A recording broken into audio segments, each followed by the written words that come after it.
Hey, Charles, welcome to the podcast. Thank you for having me, man. It's been a long time as we talked about, man, and I'm overjoyed to even be here. For sure, for sure. For people that don't know you, who do you say you are? Oh, man, I really don't say I'm anybody, to be honest. My name is Charles Irving. Um, I am a author, speaker, and coach, life coach. I help primarily working with men now. I've worked with women before, but in general, helping people build a better relationship with themselves so that they can change the dynamics in their life and their relationships. Um, so that's pretty much who I am. I'm a father, husband, father of four. Um, and yeah, man, that's pretty much it. Awesome. I like it. And just you speaking about being um, I'm about to miss it, but from who you are now, and like Mhm. we talked about recently having moved, where did you come from? Like, what's like kind of your beginning like? So I was born and raised in Boston. I currently live in the Atlanta area. Moved here uh, kind of mid pandemic. Uh, my um, wife and I sold our house in 2020, October 2020, and decided to move to Georgia, um, 2021. So I had, packed up all my stuff, drove down here, kind of got the house and everything situated. My wife and my kids were still in Boston. They had to finish school. And then I flew up in July and got them and, drove them down here. So we've been down here, man, for about a year and 4 months. It's been amazing. It's been beautiful. It's a beautiful place to live, man. I love it. You still reminisce about Boston? Nah, not at all. I was my uncle and my brother. I was talking to them, and my uncle had asked me, he's like, how do you like it? I was like, man, I love it. I haven't thought about Boston since I got here. Um, in fact, I went to my brother-in-law's wedding in July. So it would have been a year removed. And as soon as I got there, I was like, man, I gotta get out of here. I gotta get out of here. Like, Boston's more, I won't say more fast paced than Atlanta in terms of like the the the aggressive nature that we have and things of that nature. It was like soon as I got there, man, I started cussing, beeping my horn, telling people to move out the way. God, I was like, yo, what is wrong with me? Like, what the? It was crazy. I was like, yo, I got to get up out of here. And we went to a supermarket, and like, soon as you walked in, Hmm. feel, you could just feel anger.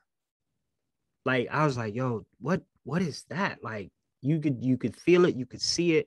I was just like, yo, I got to get out of here. This ain't it. Like, you don't feel that when you go to Publix.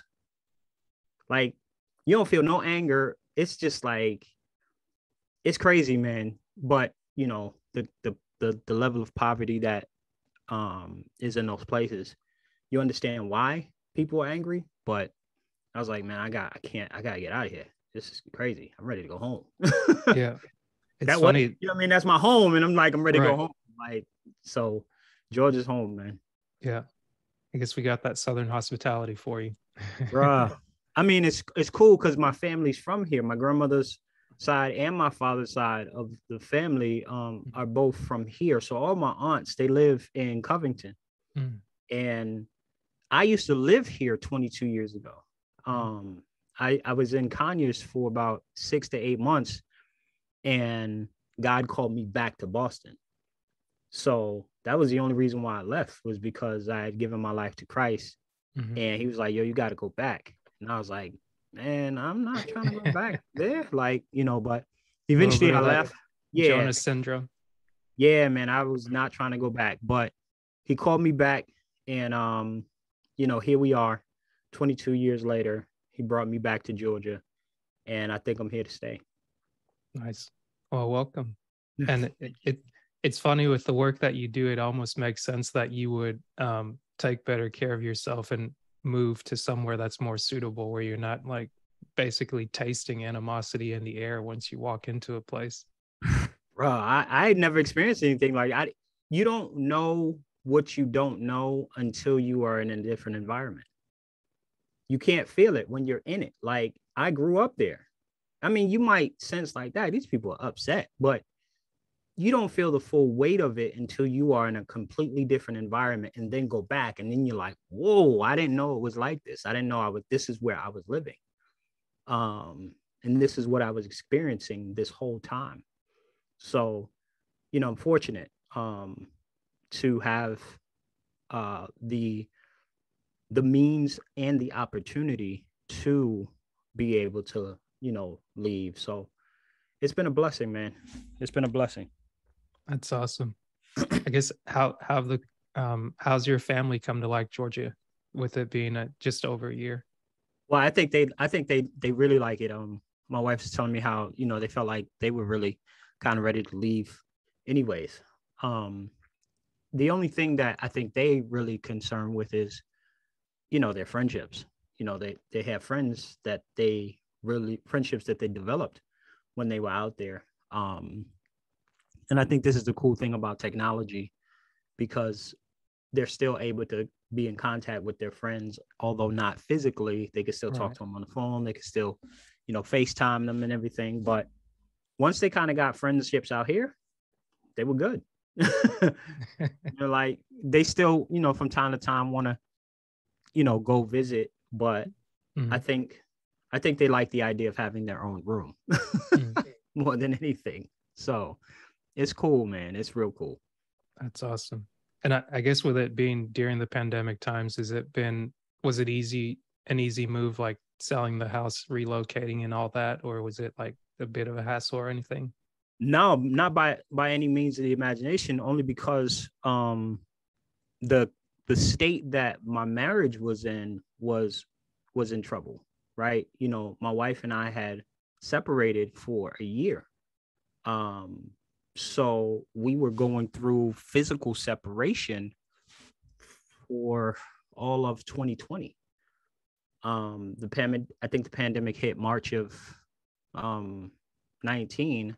Yeah. I think Or uh 20 March of 2020. 20, right? Yeah. So uh and then that year, that June, once my kids graduated high school, there's a U-Haul truck in my house. I was sitting in a 4-bedroom, 1-bathroom house by myself trying to figure out what just happened. And, so we went through, again, a separation for an entire year. And when we relocated here um, in a physical reconciliation. So it was hard, man. It was hard, I, pandemic and all. yeah. I guess if you don't mind me asking, can you kind of talk through that, like being physically separated for a period of a year and then like it didn't just happen that like, oh hey, we're all together now, happy go lucky. Like, No, no. So when my wife and I were, contemplating separation, it was. I mean, I don't really even know where to begin. I'm I was of the mindset that separation is divorce, and for me that was just a no go. Um, I couldn't see how God wanted this to happen. Like it didn't make sense to me at all. Uh, but I think, one of the things that I promised myself was that I wouldn't run. I had years of experiences where when times got tough, not just in my relationship with my wife, but just growing up, when times got tough, I ran. You know, I backed down. I would not give my all. It wasn't really a back down. It was just that I wasn't putting my all into something. right, kind of a And preservation. yeah, due to self-preservation, right? This fear that you're gonna lose something or you're whatever it may be. But I said, you know what? whether we make it or not, I'm going to make sure that I give myself the opportunity to go through the process, whether we get a divorce or not. And so one of the things that was concerning was my relationship with the kids. They are biologically not my children, but they're my children, my responsibility. I like what my brother-in-law said when I asked him, how because he has children that are not biologically his. And I said, as a man who understands taking care of kids that are not biologically yours, where did that come from? He said, my father always told me, if you pay for them, you take care of them, they're yours. So I was like, wow, I really, really appreciated that. Because although I didn't say that to myself, it was always, understood within me. If I take care of you, you're mine. And that didn't just go for the children that I married into. I was a dean of culture for middle school. So I treated those kids like they were mine. You know what I mean? When you're in my presence and I'm responsible for you, you're mine. So I know that distance can create a barrier. It can create a void. So one of the things that I committed to doing with my two youngest children were I would just go see them every Monday and just go get ice cream every Monday. I think I may have missed 1 or 2 Mondays in that entire year. Mm-hmm. But every week, I went and got them and just hung out with them for a little bit. And, still talk to my wife. And it was hard because her mom got sick during COVID. She ended up losing her life due to COVID. My wife got COVID a couple times. The second time she was so disoriented, but I couldn't do anything to help her. It was a challenge, man. Just trying to maintain a sense of normalcy in that situation. But the only thing that I can say was that it was my commitment to, how do I put this? Keeping a promise to myself about how I was going to act regardless of the situation. And that got me through. That I can't speak for my wife and what helped her, but it was just, I'm committed to this process. And, whether it turns out the way I want it to, or if it doesn't, I can say that I maintained my resolve to doing what I needed to do to give the best possible chance for it to work. So, but we're still here. Yeah. We are still here. Right. So, right. Praise God for that. For sure. And I guess just as you described, kind of like through that process, giving yourself a chance to actually go through it, like what's something you learned about yourself during that time? I think it's not just something that I learned in that process, but it's something that I'm learning even now.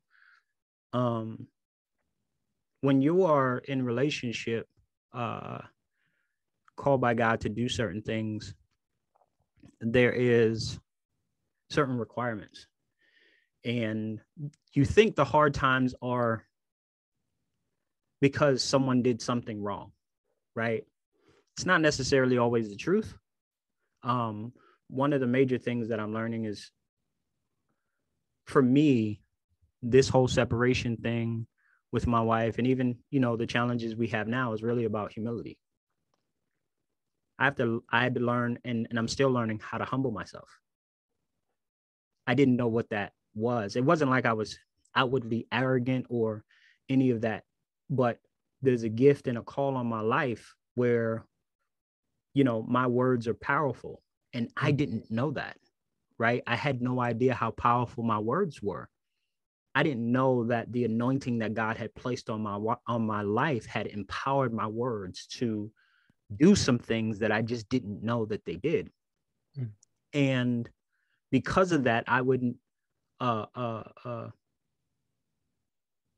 show the kind of intentional restraint that I needed to, when you know that you have power, right? And being the the head of this household, the spiritual leader, I didn't understand the position that I had. And really, I mean, and this was, probably within the last couple weeks, kind of looking back and looking at everything. Mm-hmm. It's really the safest place for me and everybody in this house is for me to intentionally take a lower position. And that's what humility is. Right. Right. I guess, what does that look like? So it's funny because it's something that I have to practice. It's a heart posture. Right. And I had was talking about this the other day. I was like, it's okay. Humility or humbling yourself is to take a lower position. You know what it is definition wise, but what does that look like practically? And it was like, well, it can play out in many different ways. One of the things that I know it played out in when I'm driving, right? One of the things that I hate is for somebody to cut in front of me. I don't like people in front of me. And you don't say. Right. And it was like, yo, humble yourself. And I was like, humble myself. Let them go first. And I was like, oh, that's a practical. So I started practicing when people were trying to get in, instead of speeding up so they can get behind me, I would let them go in front of me. It's like, that's a practical way of humbling yourself. And one of the other things that came up was Stephen Covey, in his book, 7 Habits of Highly Effective People, he talks about the fourth principle, I think, is seek first to understand, then to be understood. Well, I never got this until, recently. Seeking first to understand is you taking the time to understand someone first, and then, positioning yourself to be understood. But again, it's basically putting them first. The Bible talks about, not thinking more highly of yourself than you ought, considers others' needs before your own. Let them go first. That's hard when you have a poor self-image. Right. I was going to say, it almost seems counterintuitive when you're trying to give yourself a chance and you're trying to actually, if you're someone that easily gets walked all over, you would think like, oh, now I've got to go on the complete opposite. And a lot of times people that come from like a spiritual background or a Christian background, that would be like, I'm doing this to serve. It's like, that can get kind of muddied very quickly if you're not clear on what your intentions are and what it actually means to serve. Well, that's the thing, right? It's we only focus on the act of serving. And I remember, again, going back to, it's not just the what you do, it's why you do it. That's what God says. Man looks at the outside. In other words, man looks at what you do. I'm looking at your heart posture. And it's like, I had this revelation, and I recorded it, where I realized that I was accepting bad behavior, all in the name of trying to be like Christ. Because I looked at his death on the cross as, well, I'm being like Christ. I'm sacrificing. And he was like, yeah, but why did I sacrifice? I wasn't sacrificing just to let somebody walk all over me, right? Someone said, sacrifice is giving up something good for something greater. There was a reason for why I did what I did. And here's the other thing. I only did it once, right? And I didn't understand that the reason why God was able to give his life, there's a part of the Bible where he's on the cross and they say to him, if you're really, God, why don't you come down from this cross? And there's a scripture that says, for he did not consider equality with God something to be grasped, but made himself nothing, taking on the very nature of a servant, and became obedient unto death, even death on a cross. And it was like, well, why didn't he get off that cross? He He didn't get off the cross because he knew he was God. See, I don't need to prove it to you by getting off this cross. In fact, if I get off this cross, it's a wrap for you. I don't need to prove it. And since I don't need to prove it, I know that I'm God. I can stay on this cross and accept your treatment so that you can have a relationship with the Father. That's the reason why Jesus died.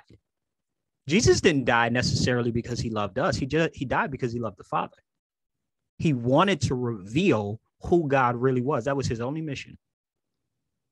And when I looked at that, it was like, oh, if you know who you are, you don't have to prove it.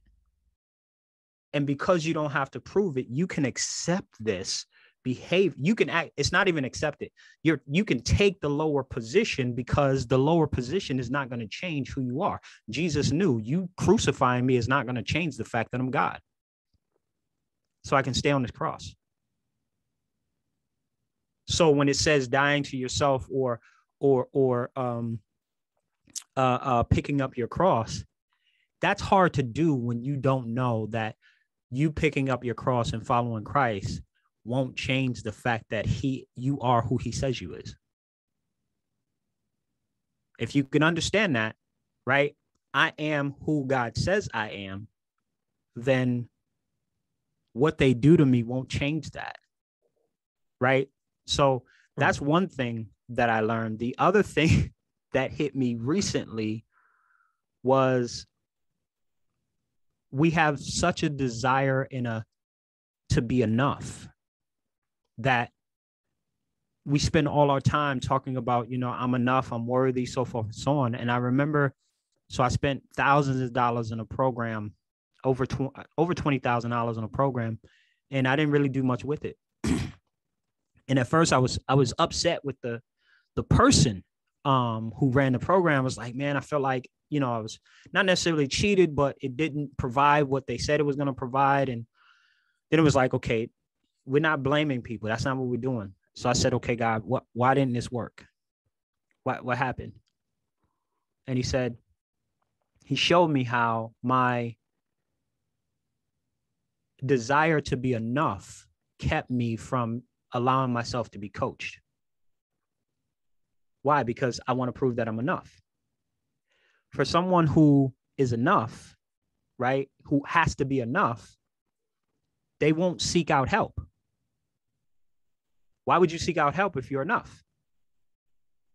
It's like, oh, okay. And then what I saw, he was like, you have a hard time accepting that you're not enough.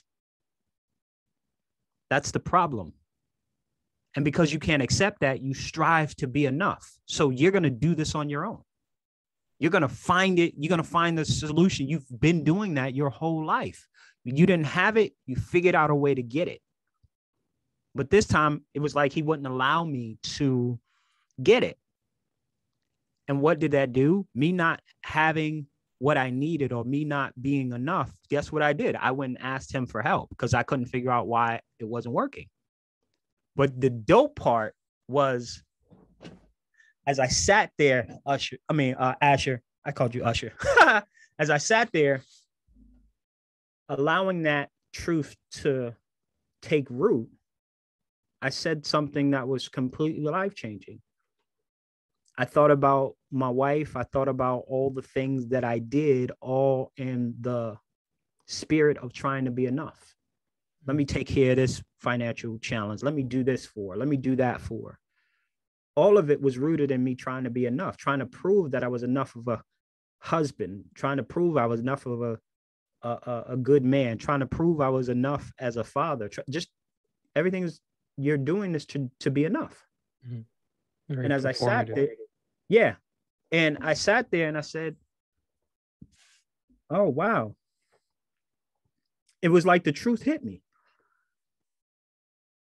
The reason why I'm doing all this is because I'm not enough. But that's the thing. I'm trying to be enough because I won't accept the truth. The truth is I'm not enough. And that's okay. What does That that was mean? such, it means, so being enough means that I am in and of myself, am able to meet every standard possible. I'm not. Hmm. I can't. And what ended up happening was this revelation I got was that it wasn't that not being enough, right? Like if you're not enough, you have to, it's not that you're telling yourself that you're not enough. That's not the issue. The issue is that you're not okay with not being enough. But is it about being enough for somebody else or being enough for yourself? Period. Either way, Mm-hmm. when you're not enough for yourself, you try to derive a sense of being enough for someone else, right? Right, Because if right, I can do something for them and they're pleased, then that proves to me that I'm enough. right. Oh, Right? So I guess if they're right, connected. right. I guess if we could kind of unpack this a little bit, because I think I could get down, I could get lost down the road of semantics, so to Mm-hmm. speak, because it's like when you speak about being enough, people talk about self-love, self-care, like mental health has been a thing that's been very big. Yep. And I think there's a there's a clear, I think there should be some clear differences, but also it's like, to your point, I was reading this book called The Power of Ted, and when you Mm-hmm. said coach, that kind of sparked something in my mind because it talks about two orientations, one being the victim orientation and two being the empowerment or the creator orientation. And in that, it's like not being enough or seeking to be enough. It's almost like a self-fulfilling prophecy where you're in this drama triangle where it's like, okay, if you're not enough, there is something persecuting you or something that's driving you to say, okay, this validates that I'm not enough. And then this over here, Validates this, that I am. right. So it's like Mm-hmm. this does, this doesn't, this does, this doesn't, this does, this doesn't. And it's like you're constantly going in that loop. And then what they say about the empowerment triangle, and I got this from friend Nancy Graby, a friend of my friend, my mom's friend from college that I played Yep. ultimate frisbee with, but she's a great counselor coach for both parents and kids. But the empowerment dynamic talks about operating from a creator standpoint to um, being able to look at the outcomes that life brings you differently and being able to be coached or to see coaches in your life that would encourage you to be more of that, and also seeing challengers or things that might deconstruct some of the notions that we build up and also challenge you to build something better. So it's like when you talk about being enough or not being enough, I guess I look at it as back to the question that you asked, like, why are you doing that? Like what does enough mean? Is it okay, I've got to be a man or I've got to be the man? Is it a stature thing? Is it a humility thing, kind of like we talked about? Because a lot of people want to serve or do services. And it takes me back to the No More Mr. Nice Guy book, where it's like people that are quote unquote nice create these covert contracts where it's like, I'm going to do enough of this to where I become enough of that. And then if I do that, I'll get this, but I won't overtly communicate that to anybody. I'll just figure it out in my head. And then somehow or another, it's just going to work out by faith. But that's also, I don't, that's like, it's The like a two extremes. misuse. Right, right. And I feel like a lot of times if it's not clear what's what, then people can kind of just like mix and match something, be like, oh yeah, this, I just had this revelation. And it's like, let's break that down a little bit more so that you're clear on what you're saying and you're not trying to, not you, like the No, no, no. person I get that's it. saying Yeah. that. It's like, because people will say things where it's like if Most you people say, regurgitate what they hear, right, right, right? And for me, it was recognizing The reason for why you are doing what you're doing is to be enough. Mm. But that's because you believe that you're not enough. But it's not just that it's because you believe that you're not enough. It's because you can't accept the truth that you're not enough. You can't accept it. Because you can't accept it, you go, I'm gonna prove I'm enough. I'm gonna go and get the degrees. I'm gonna go and do. I'm gonna do. Mm-hmm. And because you can't accept the truth that you were not created to be the end all be all, you were not created to have the answer for every question. You were not created to be God. Right. But I guess people may confuse trying to be God with trying to answer critics that maybe told them that they can't do, or they don't have the capacity to. And it's like, I think that's where things again get blended, where it's like, okay, you got to get down to the bottom of what the narrative is, or the story, or where the story comes from, because to your point, it's like somebody may get degreed in a sense of like trying to outrun the not being enough, versus like, okay, I see a good example of what I can be, or I'm not in a constant state of like shock, trauma, panic, to where it's like, oh, there's something good that I saw. Like a lot of people aspire to be athletes or musicians, or like, yeah, there are people that aspire to be scientists and other things, but then certain people, or the way that people even talk, it's like some people have like you were saying, being in an environment, like you don't really get to see anything else until you leave that environment for as long as you've been there, and be able to come back. Like, unfortunately, there's a lot of people that are just stuck. But it's like, I really hope that what you're saying, it's like, let it permeate for a minute and just understand that not being enough, it's not a condemnation of your character. Correct. That's the whole point. For me, and it's in pieces, right? Like you said, you have to distinguish. There is the I'm not enough, but it's not the focus on, because people will be like, oh, that's such a negative way to look at yourself, Mm.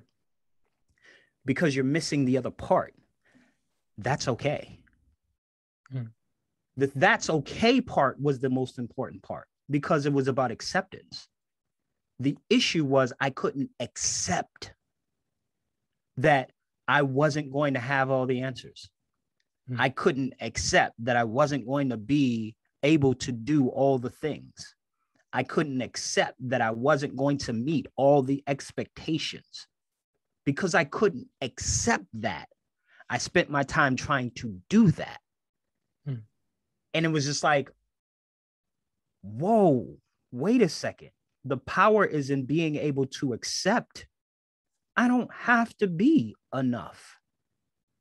Like, imagine what happens when you remove the idea that you actually have to be all these things, that you have to meet all these standards. Well, I guess maybe I'm still getting tripped up a bit, Mm-hmm. because I feel like I feel like being enough of who you already are, What does that mean? versus just being like, you are who you are. Like you, What now? I want you to, I want to challenge, right, right. right? I want you to do what you asked. I want you to, what does it mean when you say who you are? What does Who, that even mean? when I say who I am, that is having an understanding of where I'm at right here sitting with you, like Okay. what I'm doing, like being conscious in this talk, to be like, okay, I'm thinking, I'm talking to you. I'm not thinking about what I've done. I'm not thinking about what I'm going to do. I'm not thinking about what right I have to be here. I'm simply operating in this moment. So I'm you not mean, considering anything outside of this, and I'm not seeking to provide anything aside from just being in this experience. so what I hear you saying is, and you correct me if I'm wrong, this is Mhm. what I'm hearing. the way you describe who you are is being able to be present. Yes. Okay.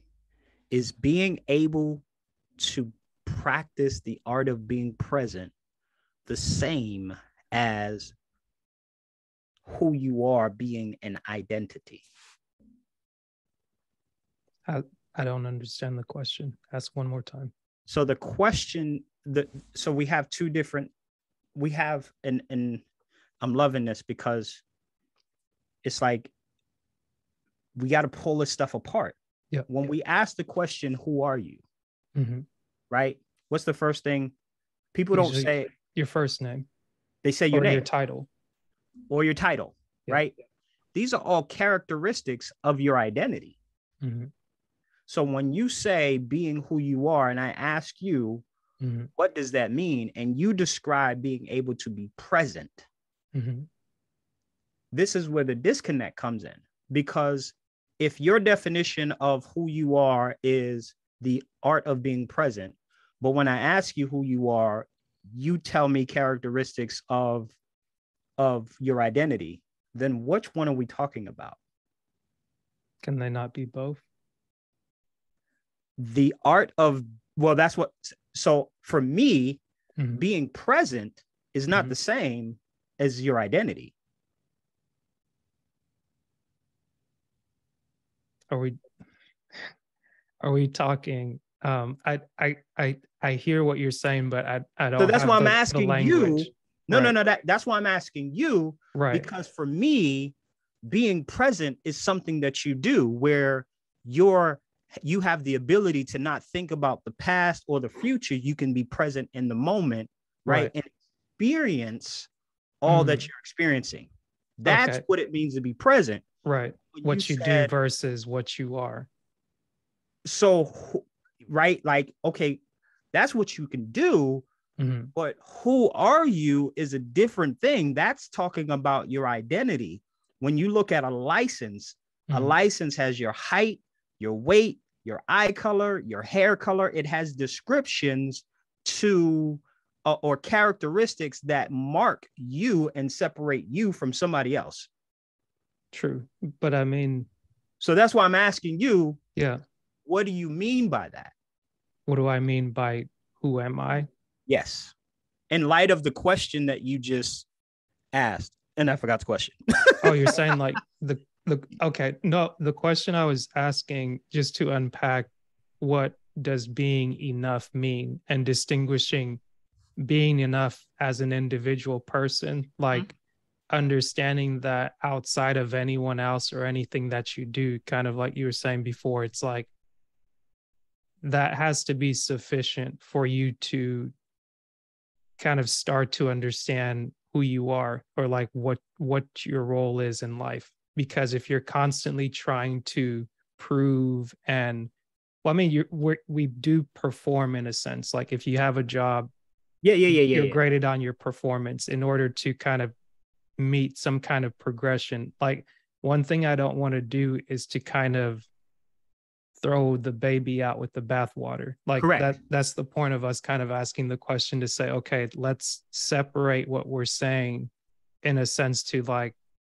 Get clarity. we don't have to agree, but the clarity helps, because it's like when we talk about relationships earlier, a mentor of mine gave me this mantra to kind of remember. And she said that ships come in over a calm sea, like literal ships. Mm-hmm. And like if you break down the word relationship, it's like, how does, if I'm in relation to you, like how do we relate? Like right now we're relating intellectually, we're Correct. relating through conversation, and we're able to have this talk because we're kind of in this we're in the same headspace. Like if we were frustrated or mad with each other, it's like there wouldn't be that calmness, and it would just be choppy. So for me, I say that to say, when I look at the term enough culturally, I think, or from what I'm understanding, because also me having kind of like that outsider perspective, always kind of looking in, and people talk about like the culture or the this or the that. And it's like, I'm trying to understand what that means. It's like, it's a series of groupthink.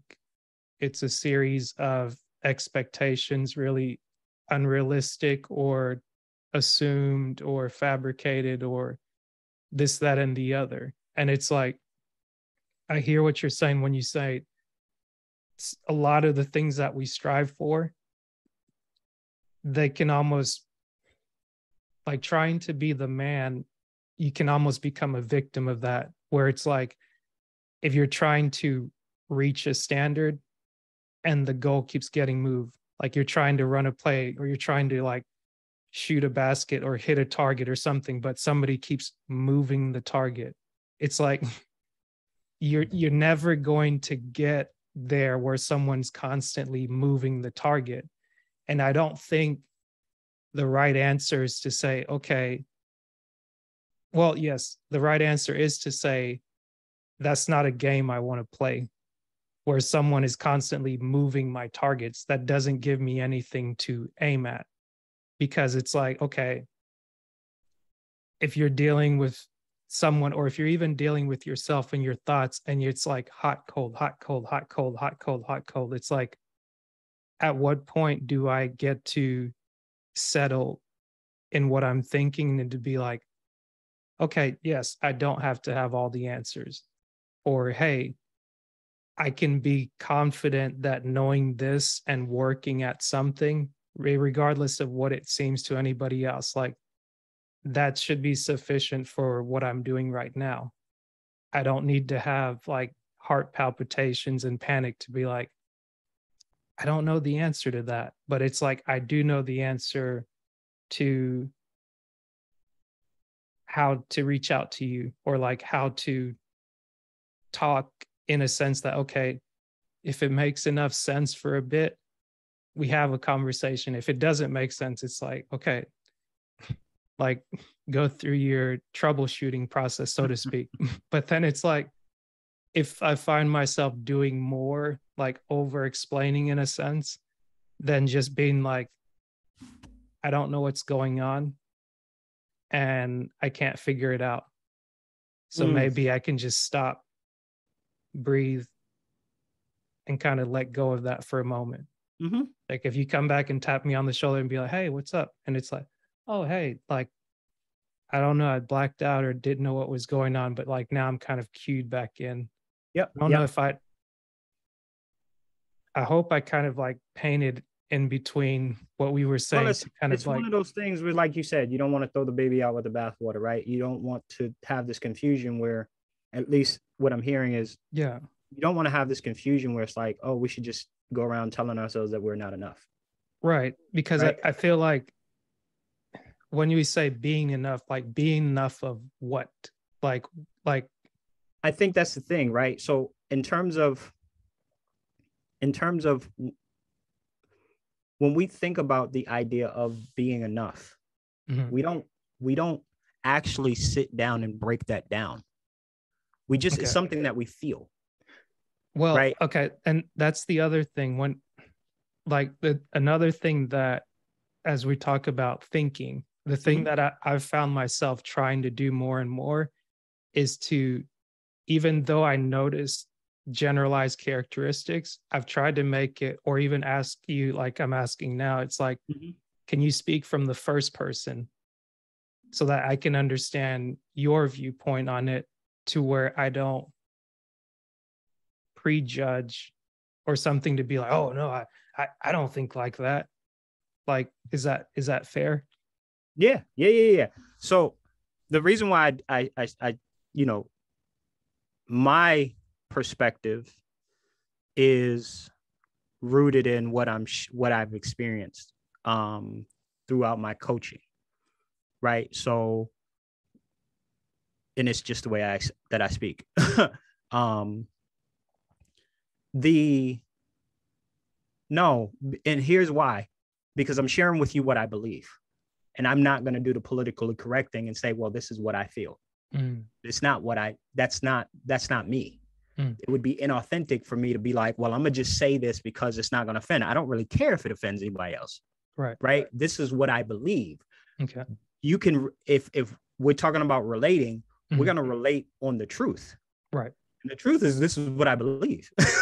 So when I speak from a place of this is what I believe, not from a place of, well, this is just my viewpoint. No. Okay.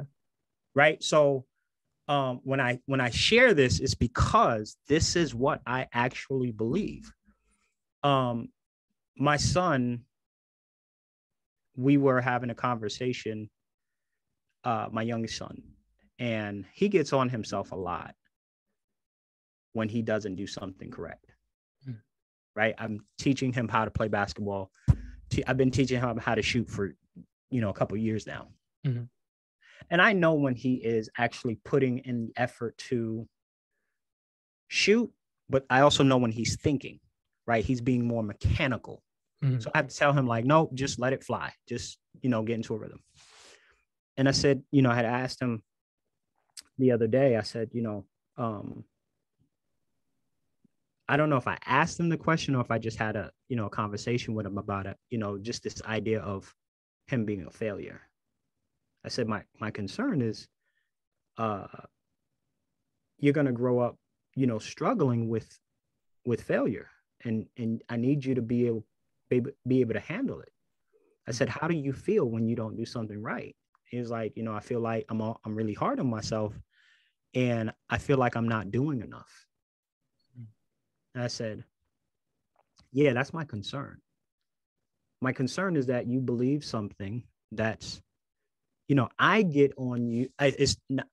I correct things that you're doing because I'm trying to train you to ask yourself certain questions, not because I'm trying to tell you that you're doing something wrong, because I'm not going to always be around. I tell you all the time, my job is to make sure that you don't need me. But to do that, I have to put you through situations that may be uncomfortable. So when I ask you certain questions or when I tell you to do certain things, it's because I'm trying to get you to think your way through so that when I'm not around, you have a process. He's like, oh, okay. I said, but the other thing is that when you fail, or I like to call it fall short, right, of meeting the expectation that you set on yourself, the truth is that you're trying to meet my expectations because I want you to get the shot in. You're not trying to meet your expectations. And I get it. You're younger, right? I said, but I always want you to know, just because you fail doesn't make you a failure. To distinguish it, I use the word fall short, right? Just because you fell short doesn't mean you're a failure. I said, son, there are times you can do everything right and it still doesn't work out. You did everything right and the ball still didn't go in. I said, we're playing outside. All your mechanics were perfect and the ball still didn't go in. Why? Because there are things that you have no control over. You couldn't control the sun being in your eye. You couldn't control the wind blowing at the last second. You can't control that. So there are times where you are going to do something and you did everything right and it still wasn't enough. Because there are things that are outside of your control that play a part in the outcome of a situation. And you can't control that. And you have to be able to be okay with that. Control what you can control to the best of your ability, but recognize there are things outside of your control that affect all this and you can't do anything. So when I'm talking about being okay with the fact that you're not enough, right? It's not from a negative standpoint. It's from a standpoint of know that you don't have all that you need to have to do the thing. You're probably going to get when you play on a team, right? You play I played basketball for years. One of the best experiences I had was coming off the bench because I had to humble myself. I was just as good, if not better, than many of the starters. But I had an experience where me being able to have individual accolades took a back seat to just being able to bring the best of myself to the team. Right? I couldn't do all the things that everybody needed to do to win the game. I wasn't required to. I didn't need to. And me accepting that was allowing me to be able to say, what is it that I can do that will have a positive impact on this team? My job coming off the bench was to play great defense and increase the score, right? That was it was 3 people that came off the bench. That was our job. Play great defense and increase the score. That's it, right? I didn't have to do what my boy Ryan Kent did. He was 6'8", right? He was the main scorer. I didn't have to score 28 points a game. I didn't, if I felt like I needed to do that, then not doing that, I would feel like I wasn't enough. Because I believe that that's what I needed to do. And it's like, you're not enough to do, you are not enough to do all 5 positions. You're not, but that's okay. Because you're not supposed to. Right. It's the acceptance, not from a negative standpoint that you're not enough. It's recognizing that, no, I don't have to be, because that's the whole problem. I'm trying to be all 5 positions. Right. By myself. It's like, no, that you don't have to be. You weren't even created to be. And that took, from me, right? It took the weight and the pressure of trying to be enough, because the message that I believed, right, was that to be enough, I had to excel at everything. I had to be, and it was just like I was constantly seeing that I couldn't. Yeah. But the issue was that I believed that I was supposed to. Right. And to your point, before I cut you off and you were saying it's like that is relevant. And it's like, I think I was wrong to cut you off in the sense of like me wanting to hear it in my own way, to be like, oh, speak from the first person. But it's like, no, there is that sense of, you are taught in a sense that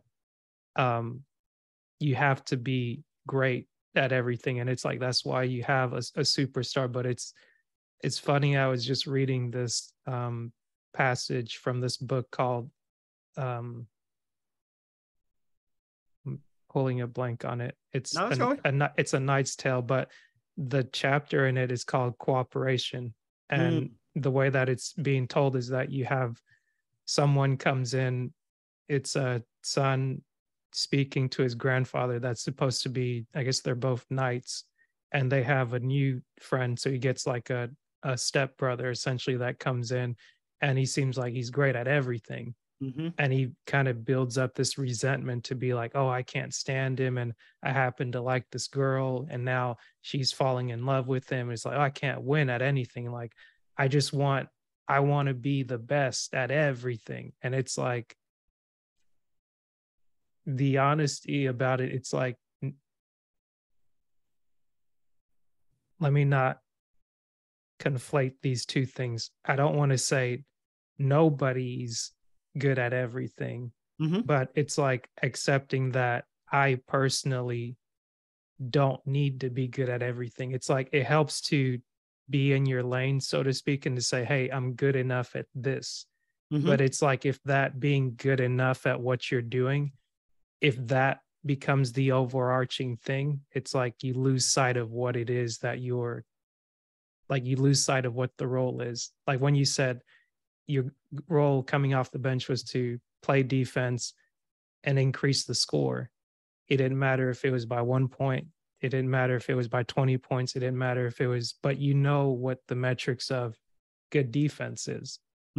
Like if they're just blowing through you guys and they're up by 20 points, it's like, you're not, I guess that's where I'm like, okay, was that not enough? to do what you are called to do.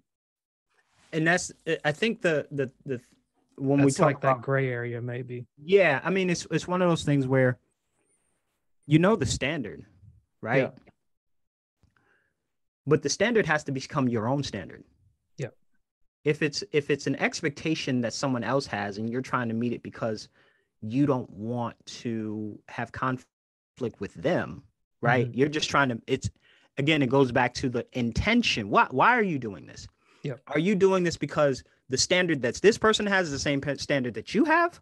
Or Mm-hmm. are you doing this because this is their standard and you're trying to meet that standard? Yeah. That becomes, I mean, that becomes problematic, because when you can't meet someone else's standard, you have a tendency of, oh, they're not going to like me, you know, they're whatever abandonment issues that you have, you know, so forth and so on. The question is, for me, and how I live my life, you know, and I got away from it. That's a lot of the stuff that happened. It's like, that was the other thing that I learned, right? Mm-hmm. God showed me, you stop trusting yourself. Mm-hmm. You've been doing what you've been doing for 20 years, longer than that. You've been evaluating yourself and coaching and doing all these things since you were 8 years old.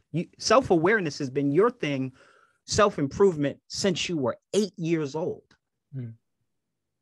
But you stopped trusting yourself and felt like, well, because this person made more money than you, because they knew exactly how to do. Yeah, they knew how to do it for them, but they didn't know how to apply it in your life. You had to figure it out based on you.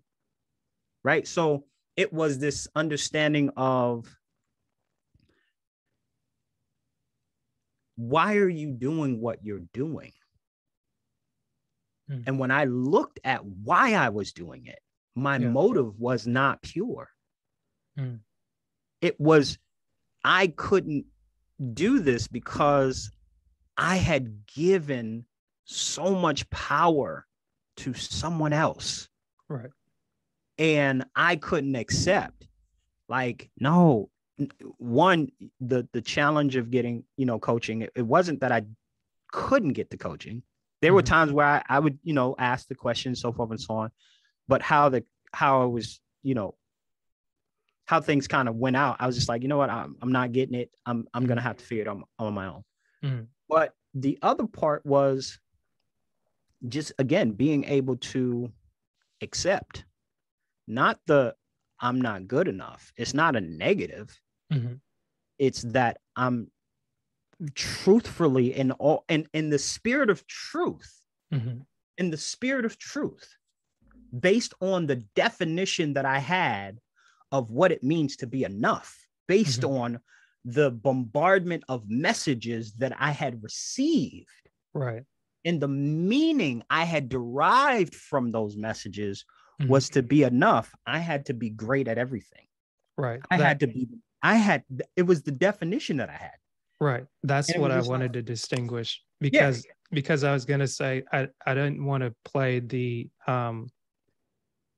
like, what is it? We talked about like the victim role, where it's like, it can be liberating.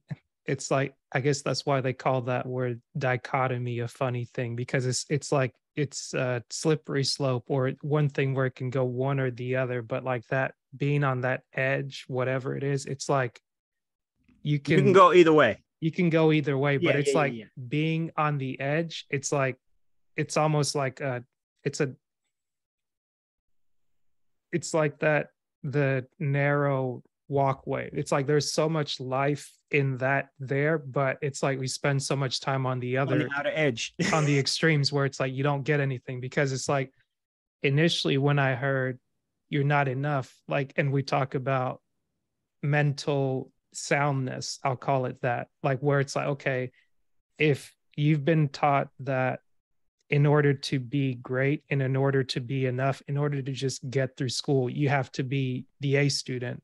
And it's like, okay, if you're not making all A's, or if you're making C's, and it's like your self-worth is tied to that grade, now you go into this downward spiral. And it could be like, okay, no, before you go into that downward spiral, let's understand this. Yes, we can say schools were set up for military. They were set up to just funnel people into factories. Yes, there's a truth to that, but there's also a truth to having the attention for what it is that you want to do, like being clear, again, going back to the attention, like, why do you want to do this? And it's like, if you're getting mixed messages where somebody's telling you you're never going to use this in your life, yes, there's a high probability that you're not going to use algebra.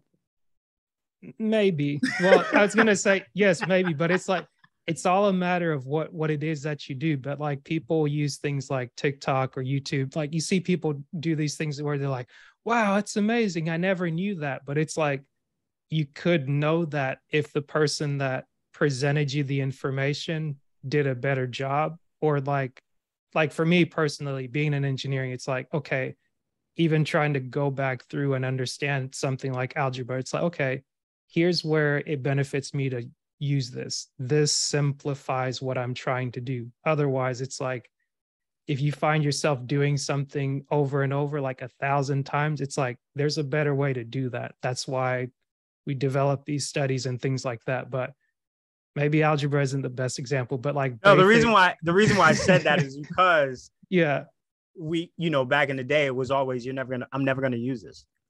Right. But that was the reason why I said that. Right. But it's like, it's that like, but then I found out that I actually did use it in life. I was like, oh snap, like I could use this in life. I didn't realize that. Right. But it's like, it's that narrative that kind of gets passed down where it's like, you're never going to do this. And usually it's like, you don't go into a situation like that unless somebody's already told you, oh, hey, like this, like people build up a reputation, like professors build up a reputation, and they're like, oh, like this person's terrible, or like, yeah, there are people that are not good at their jobs, like from any level in the world. I think and I have been meaning to say this, and I know why, it's like, can you speak in the first person? I get it. Because I feel like, to that point, it's like, the reason I've been on this first person kick is because when I feel that people speak in the third person, there's an immediate cop out where it's like, oh, it's like everybody's in this, like I don't have any responsibility in the say. But it's like, it does apply, and I have to be conscious to actually listen to what's being said and not prejudge and just being like, this is just like that situation. It's like, no, not always. And if it is, I can still bear it. Everything doesn't have to play out exactly how I want it to play out. That's just life. And back to the failure thing. And that's so it's one of those things where, because the real thing that I'm, dealing with is perception.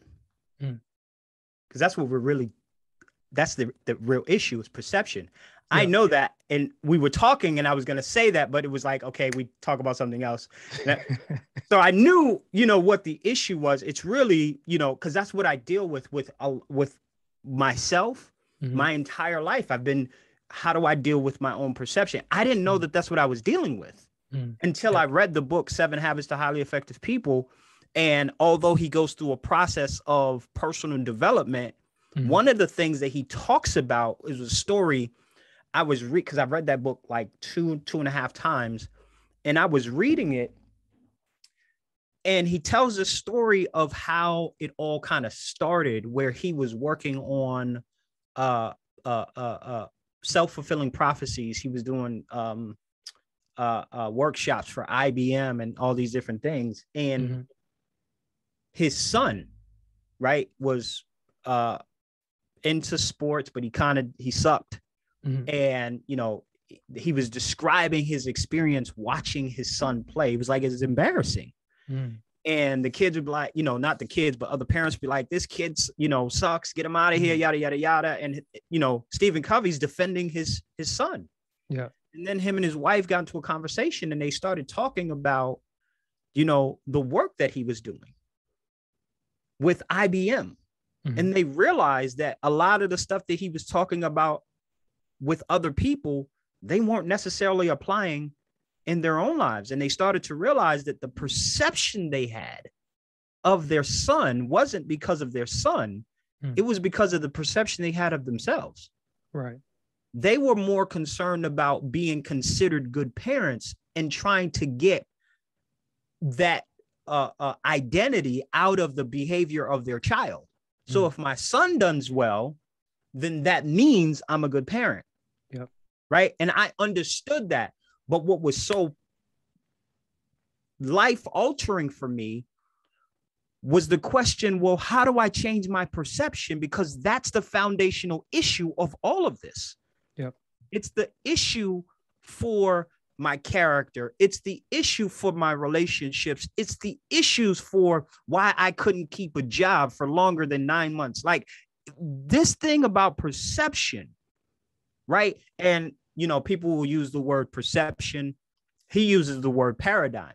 Yep. And I studied these three words and I found that they work interchangeably together, but they're three different things. Mm-hmm. Your perspective is your point of view, right? So I look at it from the standpoint, if this camera wasn't showing the background, right?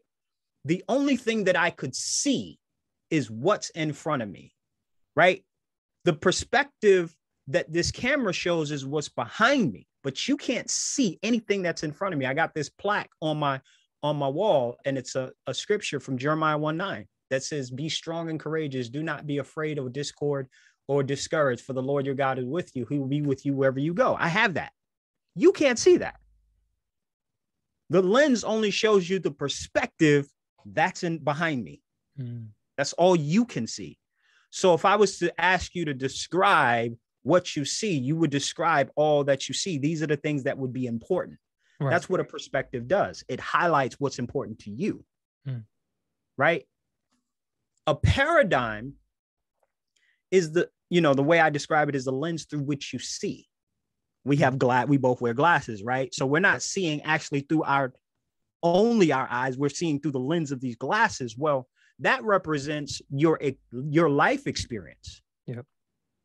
Right? We see our present through our past life experiences, right? That's the lens through which we use to make sense of our current world. Prime example, when me and my ex-wife, I'm on my second marriage, when me and my ex-wife, when we were together, I found out that she was messing with someone, right? And the way I found out was after she kind of left the house or whatever, and we were still trying to figure out whether or not we were going to get back together. She had left her old phone at my house, and God was like, "You need to look in that phone." I'm like, "I'm not looking in that phone. Like, that's like somebody going through my journal." Like, no. He's like, "Look." He told me 3 times, and then was like, "No." I said, "Look into the phone." I look into the phone because I'm still struggling with whether or not I'm going to go back to her.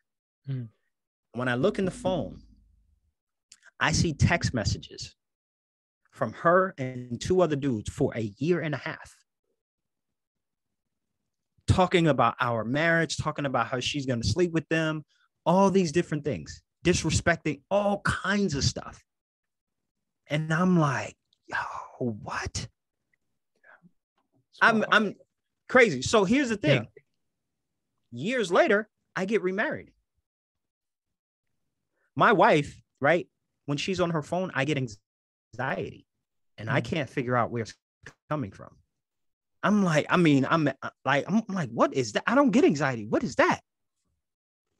Through prayer and self-reflection, I realized when my wife grabbed her phone, my mind would start thinking about who she might be texting. But that came from my experience with my ex-wife.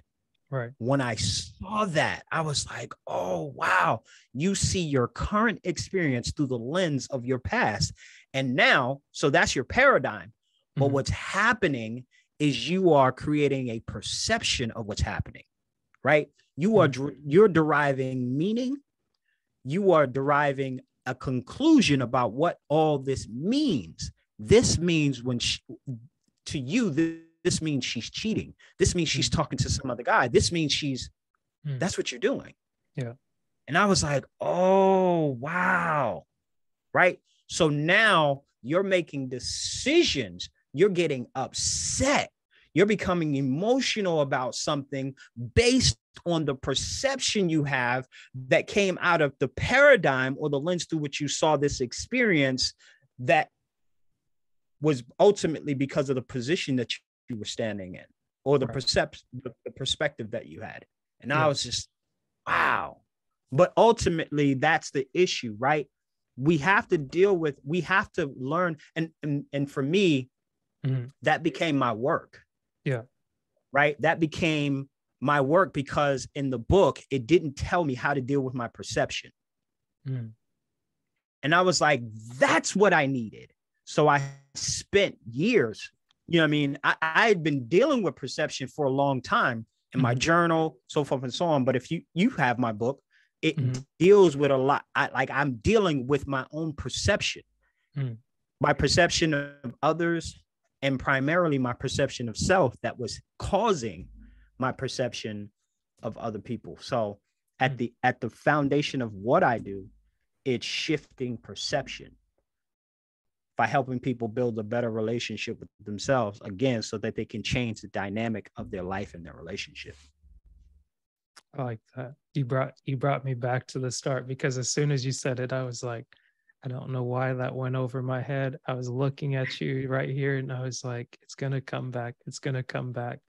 And the point that you make about helping people as you're helping yourself to shift the perspective of the relationship you have with yourself, I think that, to your point, is very key, because like you said, having a perspective is just what you see. It's like what's right in front of you, what you're aware of, what you're not aware of. It could also be a perspective, but it's like, but to your point, dealing with the perception is, I feel that's how you can, dealing with the perspective. I'm getting them mixed up. Perspective, yes. Paradigm, perception. Yes. I feel like having the ability to deal with all three, but even just focusing on one, that helps you address what it is that you might be dealing with, that's past, present, or like future that you could be making up. And it's like the ability to actually address it when it comes up, instead of like not dealing with it. It's like it could create, like they say, it's like I think Tim says this, words create worlds. Yep. And it's like based Tim on how stole that from me. Well, I mean, we all, I'm just playing. Right. But I mean, it's like there's so many gems from the line, and it's just like, just having that perspective now for myself, it helps me rephrase what I say. It helps me be conscious of my words. And like sometimes I might joke with somebody, but I've come to understand that like somebody else may not understand what I'm saying. So it's like, if I say it, it doesn't make sense, don't harp on it. So it's like, yeah, I'm learning to move on and not try to get somebody to understand what I understand, or get them to see it from my viewpoint, because it's like very much like us being able to just see what's behind us. It's actually a benefit, because it's like, for me, there's just a wall back here, but like for you, I could see like, well, it might be a wall too. I thought that was an opening back there where the picture is, but I was going to say it helps sharing your perspective with people that you can trust, because then like they can vice versa, like let you know what's going on behind you. And it's like, correct. if you're in the right mind frame, you can actually accept that. And I think that, like, to your point, being able to do that for yourself and showing people how they can deal with their perception, or like better understanding their perception, is you being that coach to help someone see, hey, this is actually what's going on around you. It might just be you're in this environment and you're not considering like the broader world at large. Like you have so many more options. Yeah. And I think that's, the piece around perception it's one of the things that we talk about, but we don't really understand. Right? We use these words interchangeable. We'll say perspective. We'll say, it's just your perspective. The even our experience with the the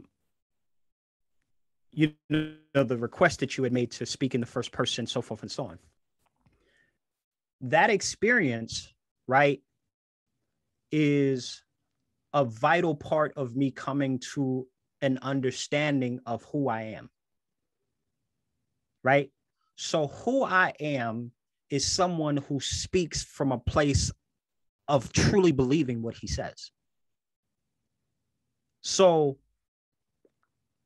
when you made that request, right, I was still processing what you were asking me, but it was like, oh, he wants me to kind of like, no, can you at least like speak for yourself? Like, you know what I mean? And not, well, no, I guess it was that, but at the same time, it wasn't to say that what you're saying doesn't apply at large, but I was saying like, speak to it in the first person to make it more emphatic, because it's like, sometimes I might overthink this to be like, how does somebody else hear this? And to be like, oh, okay, like it's up to them. Like if somebody misunderstands this, oh, that's on them. But it's like, sometimes it's not on someone else. And it's like, sometimes right or wrong, I think I do have some sort of responsibility in trying to the best of my ability to kind of draw a framework to this is where we're at, because it's like, if that's not drawn, and like I can't count how many times this has happened where it's like somebody will start talking to me and them just seeing my face and just being like, oh, you're a black man, like you and I don't have the same lives, or you and I do have the same lives. And I'm like, we don't. And it's like the fact that you're just making this generalized assumption. I'm like, it's not that I'm trying to get the other person in trouble. I'm saying, tell me exactly what you want to tell me. Yeah. From like your first name. That way it's understood that this is a two-person conversation, and that when someone else is able to see, oh, two people are allowed to have a conversation. I don't always have to have a conversation with the world at large. Correct. It's like you actually do have a conversation with the world at large when you just bring it to this, like two people talking, because then it's like you see people and you see yourself in other people. But like the fact that you can continue to see yourself, you don't have to get lost in it. And I think that's what happens when I was going to leave this alone, but it's like, in a sense, that's what I feel like happens when, like going back to what we learned in school, we played like the pronoun game. And it's like I don't want to misstate something because I'm trying to be correct or just to sound popular. I'm saying like the reason I would say you, yours, me, he, them, we, they, like there's a reason words have meanings. And like to the point, like you said, perspective, paradigm, and perception, we came up with 3 words for a reason. It wasn't just to interchange them. Yes, it's great. It's great alliteration, but it's like they are different things. Define words for reasons. And yes, we can relook at them, revisit them, we create new words. It's like it's a beautiful thing to like just be able to flow with it. But like you might hear this like when people are freestyling, for instance, when it's like, I'm no freestyler, but it's a beautiful thing to hear when someone says something. But then when you can like sit down and if you were actually to like write out what they said, or you see people break down people's lyrics and you're like, oh, I didn't know that. Right. I didn't know all that. I'm not subscribing to all that. It's like, it's that again, like the way that it sound together. Right. Right. About what it meant, you were like, wait, that's not what I ascribed to. or you're like, you could be like, oh, that's whack. Like the person they were just putting words together. It's like blah blah blah blah blah blah blah blah blah blah. It's like the cadence was Yep. like catchy, but it's like, what did they really say? And that's like, you look at other things, you're like, wow, like somebody really put pen to paper, or they put thought and intention into something to say this. And it's like those words still ring true because it's like there's like a clear intent with it. And I feel like the reason I brought up the third person, first person thing, it's like, I think a lot has gotten lost in the sauce, so to speak, Yep. because Yep. it's like people would just be like, oh yeah, everybody does this. And it's like, no, like let's not pretend everybody does. It's like, yes, we're an interconnected world. Like everybody wants to get along, to like go along to get along. But it's like, no, it helps to have those like conflicts. It helps to have like disagreement. It helps to have challenges. And even like when you just said like, it's okay to understand you're not enough. I was like, what does that mean? I'm struggling with that. Like I can tell. I'm like, I'm struggling with that. And I was like, do I do I I hide can my, see it. let me switch the camera. It's like, don't look at my face. No, but it's like, that's bring it back. That's the beauty of it, right? It was the beauty of it is that I know that people were going to have a hard time with this because the culture says, no, you're supposed to be enough. But then that, right. And it's like cultural. Right. And it's like, it's still, that's what it continues to ring in my ear, where it's like, I'm like, am I trying to justify something, or am I trying to speak for a perspective that says it's like, you need self-esteem, but your self-esteem doesn't need to be based on other people's perspective. Mm-hmm. And it's like, those two things are not the same. And our whole identity around being enough or not being enough, right? Mm-hmm. Doesn't come from us. I was just watching. Right. It doesn't come from us. I was just watching a documentary on Netflix called The Minimalist. And they were talking about how marketing works, right? They will market to you in such a way to create a deficit in you. And the deficit is to make you feel like you don't have enough, or that you're not enough without this thing. Right. And that thing of you feeling like you're not enough makes you go out and get this thing. That feeling you have doesn't even come from you. And it's the thing that's driving you to go and be enough. Or I had a client who we were, she was talking about going she felt like an imposter.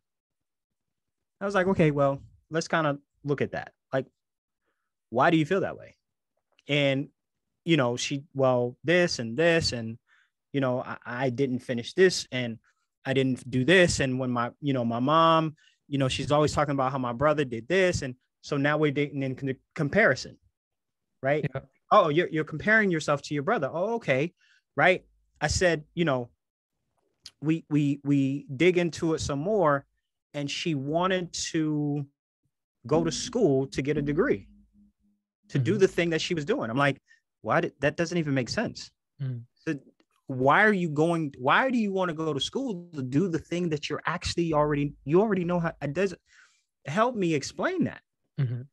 And when it was all said and done, the thing that was driving her was this idea of not being enough. She felt like if she went and got this degree, she would be enough. And she did that. She started to see the pattern of all the things that she was doing, all the accolades she was accumulating, all in an effort to be enough.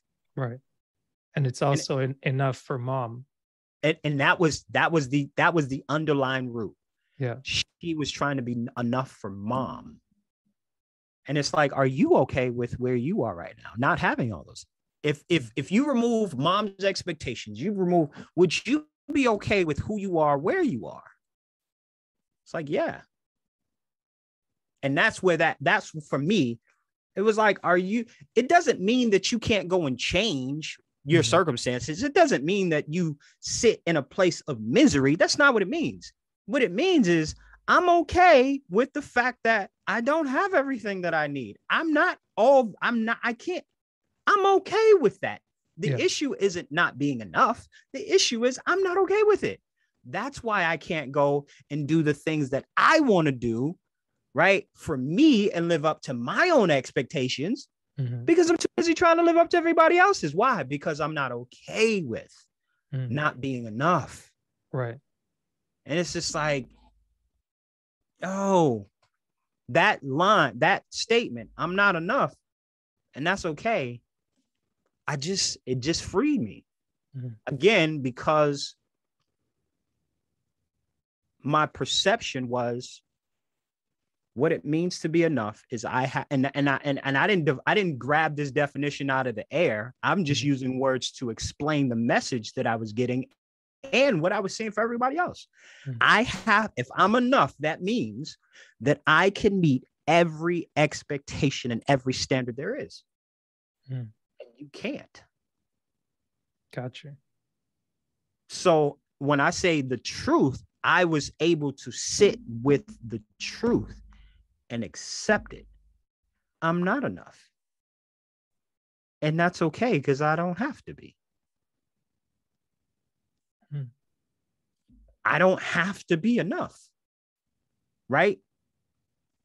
I can be cool with, it doesn't mean I give subpar effort. It doesn't mean I give that has nothing to do with being enough.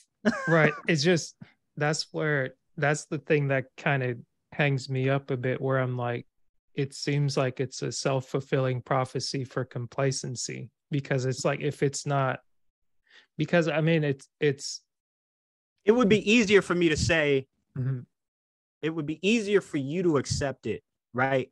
I believe, if I say, I'm not enough for you, and that's okay because I'm enough for me.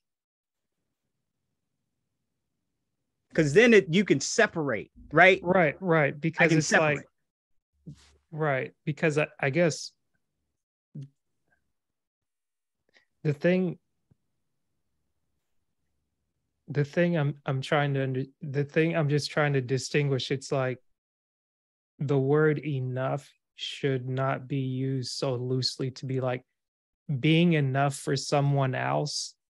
That shouldn't be a thing. Like, you're not, because a lot of things, whether it's relationship, whether it's like service, is like the word that keeps resounding in my mind, is that like people talk about doing philanthropy or like having a spiritual understanding of who they are, and it's like the greatest among you will serve.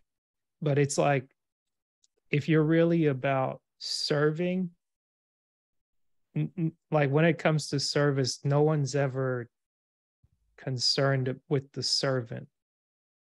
I don't know if that makes sense. And it's like, but if we don't have a clear understanding of like, you have to have a capacity to serve in order to not need to be validated by the service you're providing, then you don't conflate my enough, my self-worth, my whatever I think this is, like my soundness is tied in direct relationship to what I can do, what I can provide, what I can give.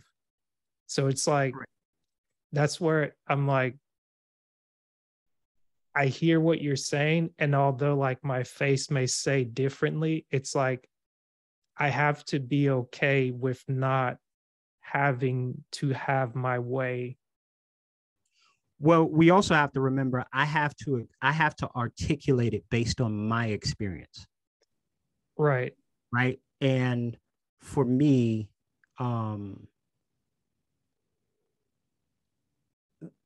be honest, the other major question, like I tell people all the time, is that, in that moment I was dealing with, being enough.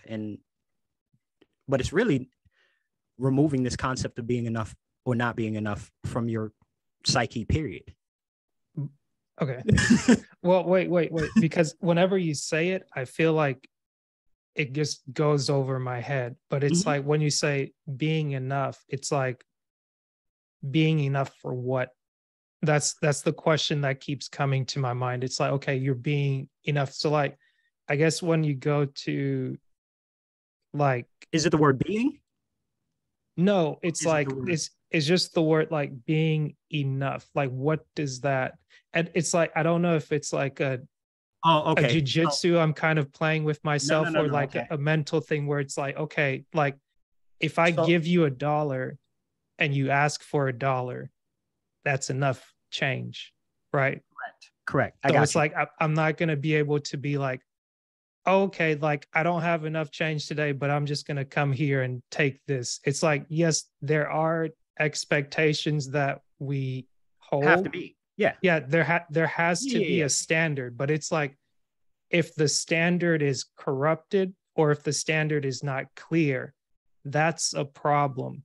Correct. And that's where I'm like, okay, like the standard of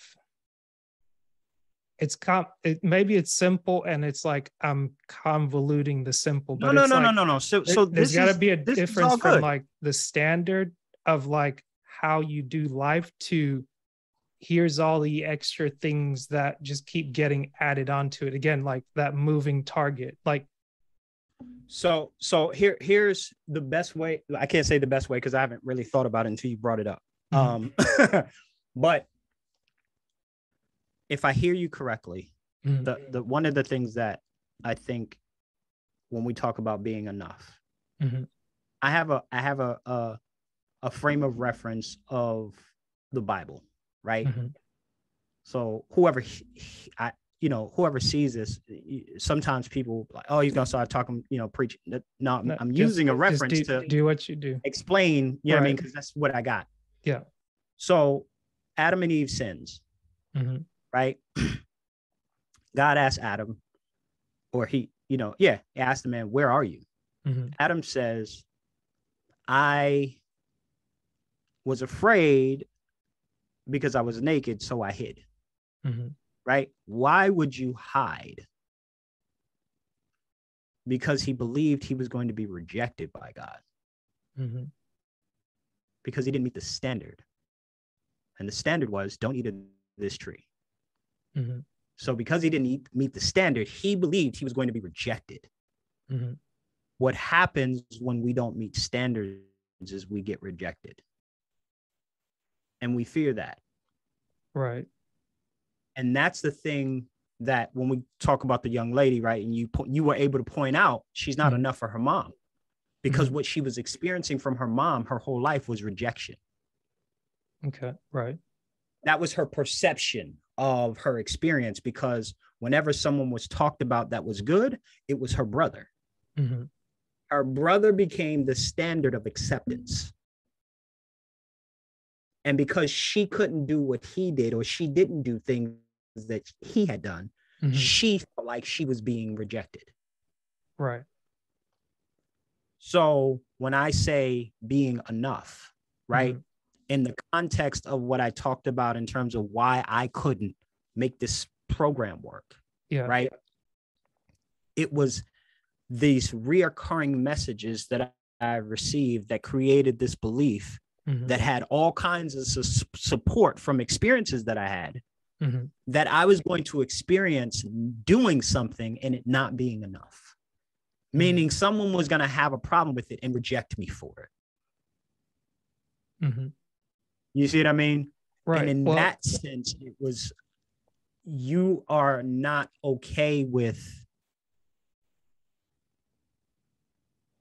the fact that you're not enough. And that's what's driving you to do all these things. right. It's this, you know what I mean? So I hope Well, that gives it clarity.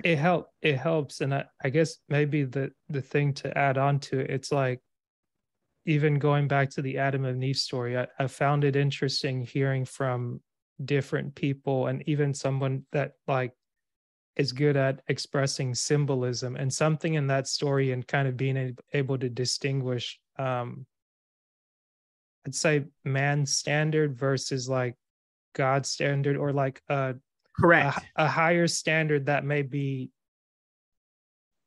goes past time, but is also fair in a sense, because it's like people can be flaky, whether they're your parents, they're your siblings, they're your significant others. Like people are people.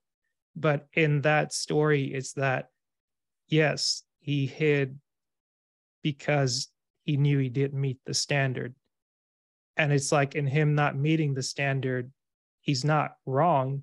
He did get kicked out because it's like you were asked not to do this, you did it anyways, and you tried to cover up. But it's like I'll just leave that there. I don't want to go too deep in that because I may not be able to Pull work yourself back through up. that.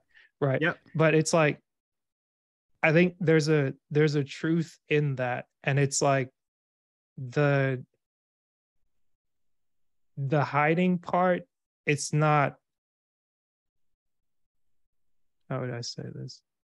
It's not unnatural, because it's like you usually, it's like if a kid or even if an adult does something wrong, like the immediate instinct is to hide, because it's like you're wrong. But it's like it's very rare for people to, or it's very rare for myself to be like, okay, I made a mistake, let me own up to it.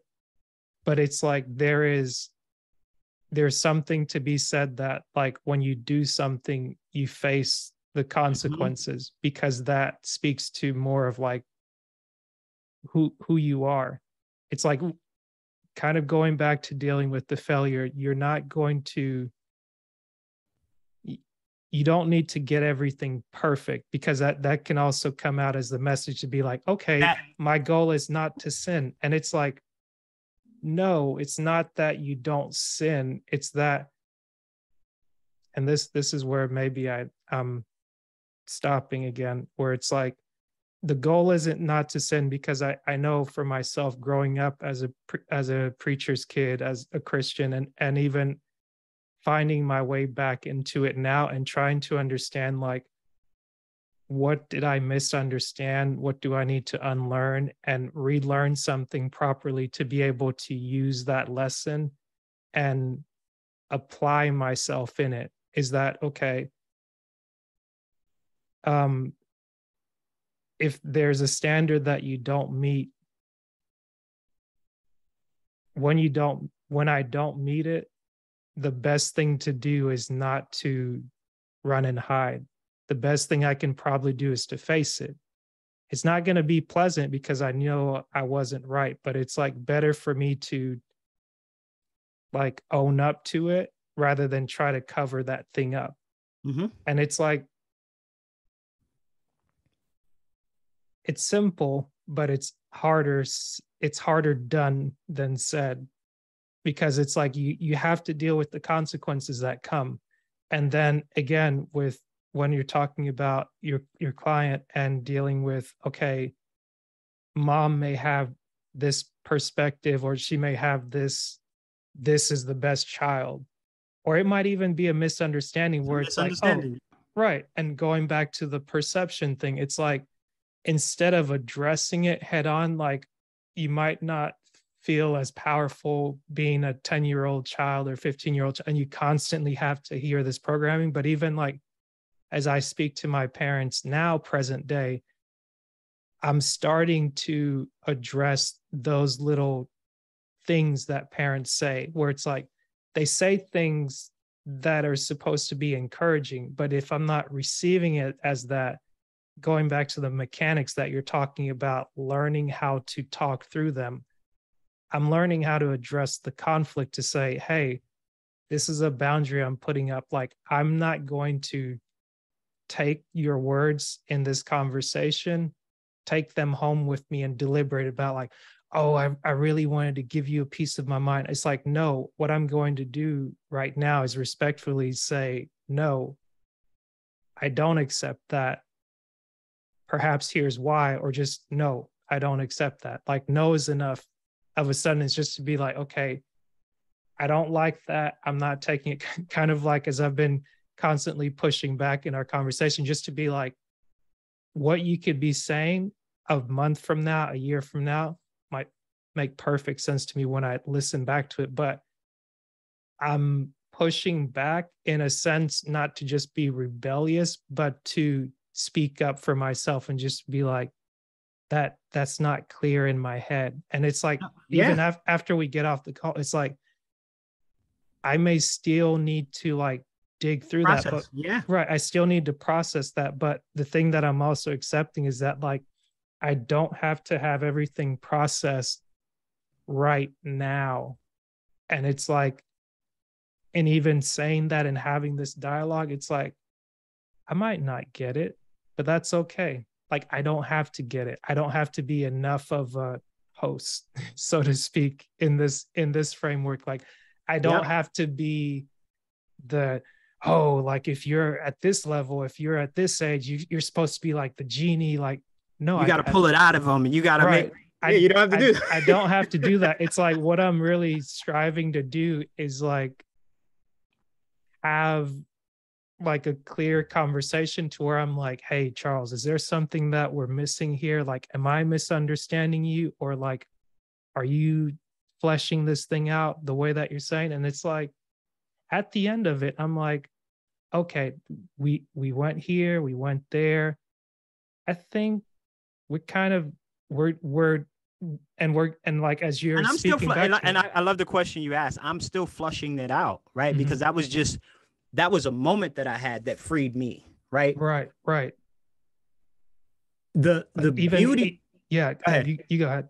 The beauty of this is that we get to see. So we were talking about relating, right? Mhm, And one of the things that I'm learning how to do. Everyone is trying to get to a particular place, but they may have to take a different route because they're coming from a different place.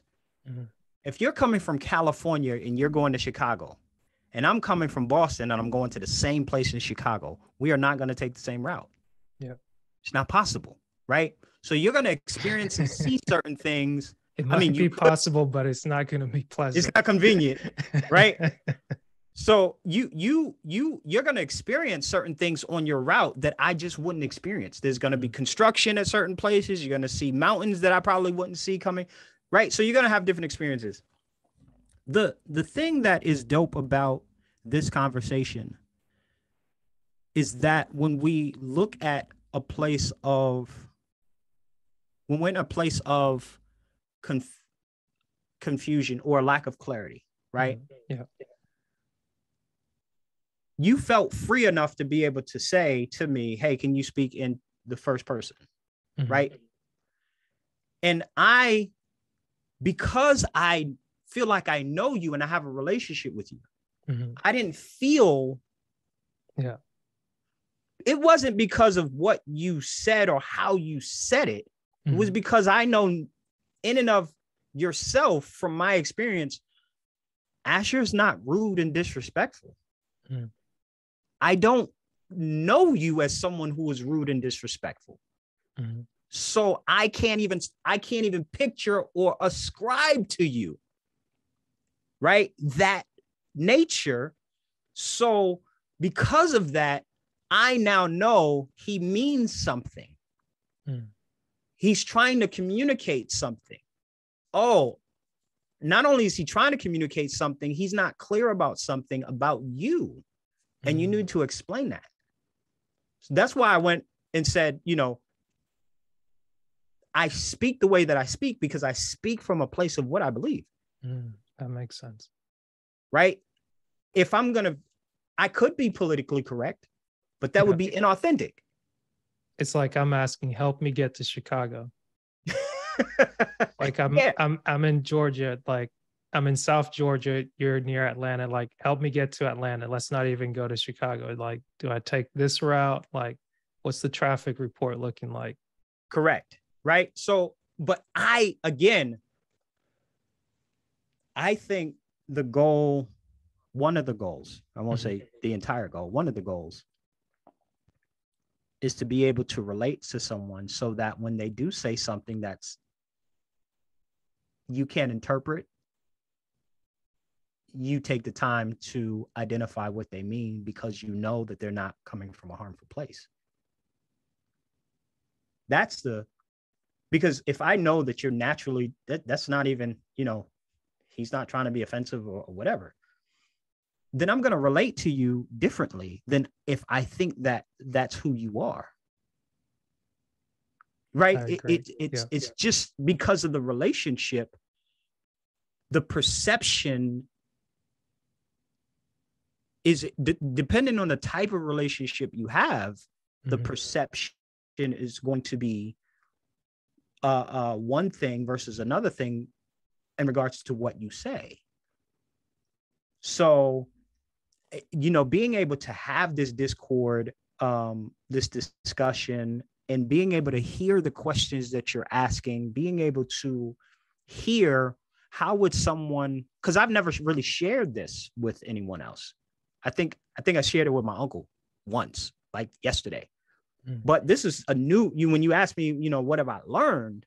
These are new things that I'm learning as I'm looking back, and I'm realizing like, humility plays a major part in how you got to practice that. And it's like, well, how does that look practically? You need to let people go in front of you driving.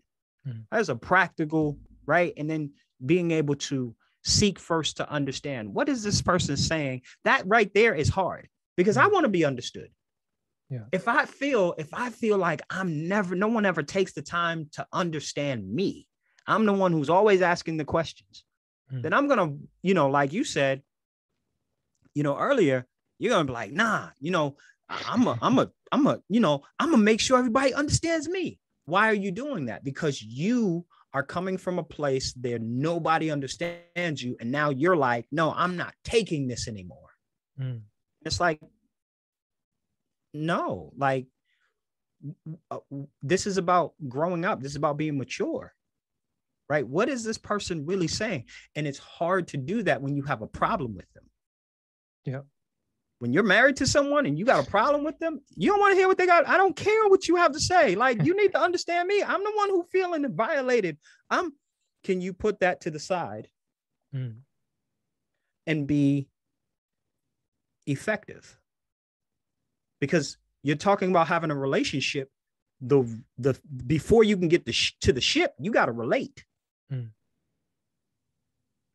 Right? Can you relate? That's the and you can't relate if you are constantly concerned with what you want rather than what's best for the team. You got to humble yourself. And I struggle with that, because I feel like, but I do all the things, right?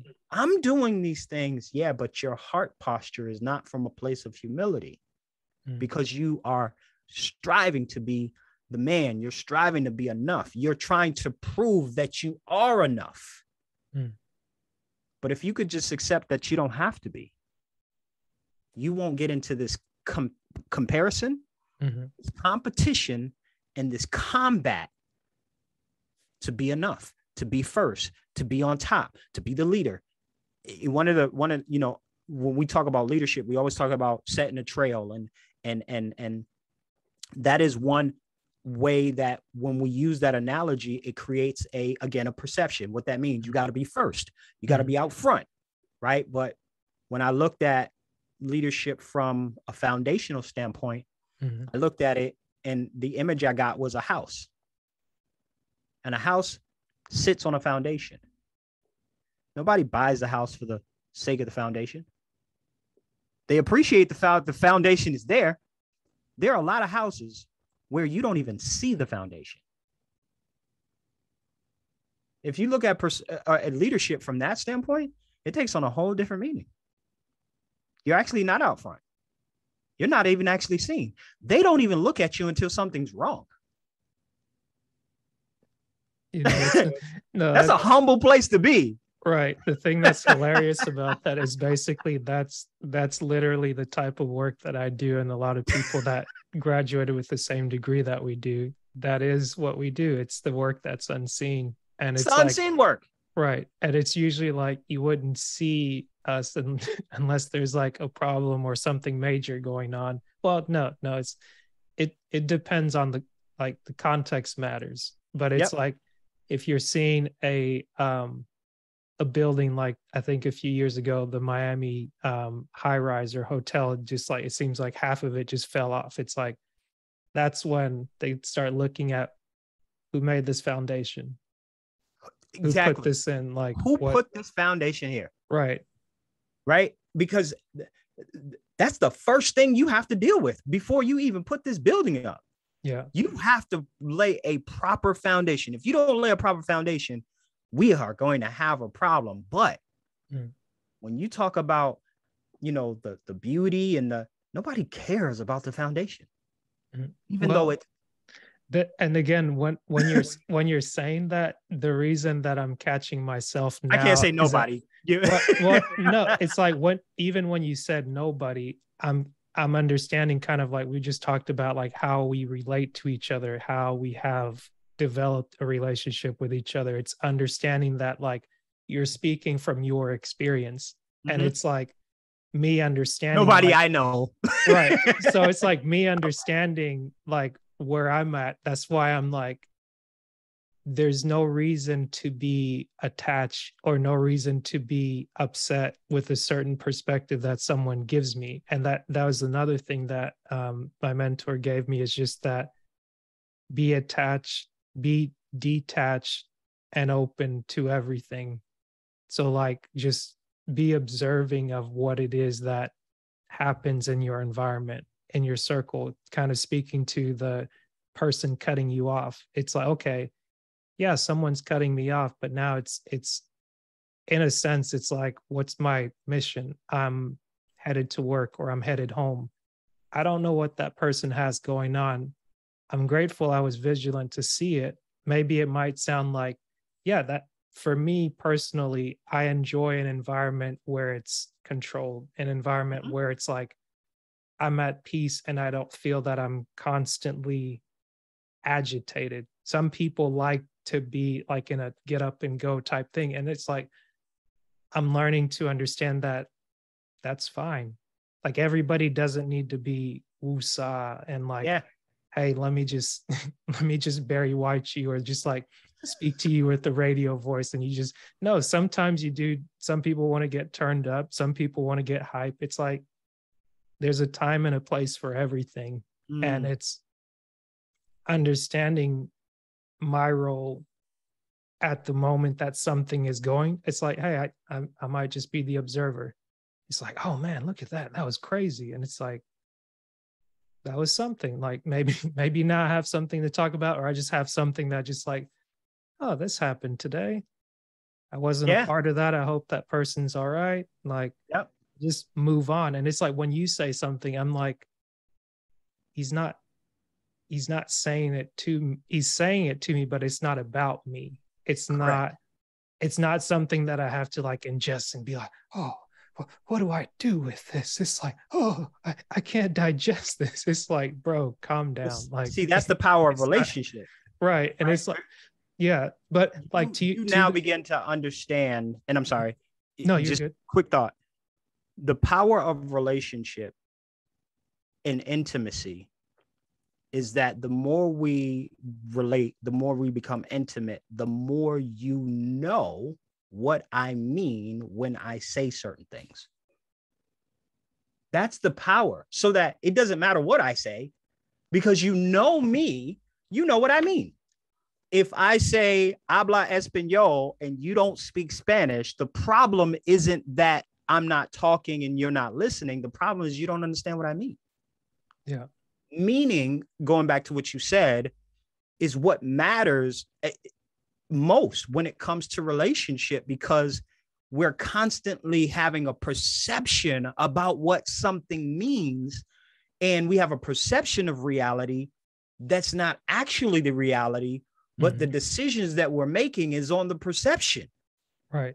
But if you have an understanding that your perception isn't the reality, that serves you more in the actions and the decisions that you make, because the point isn't to understand every single situation.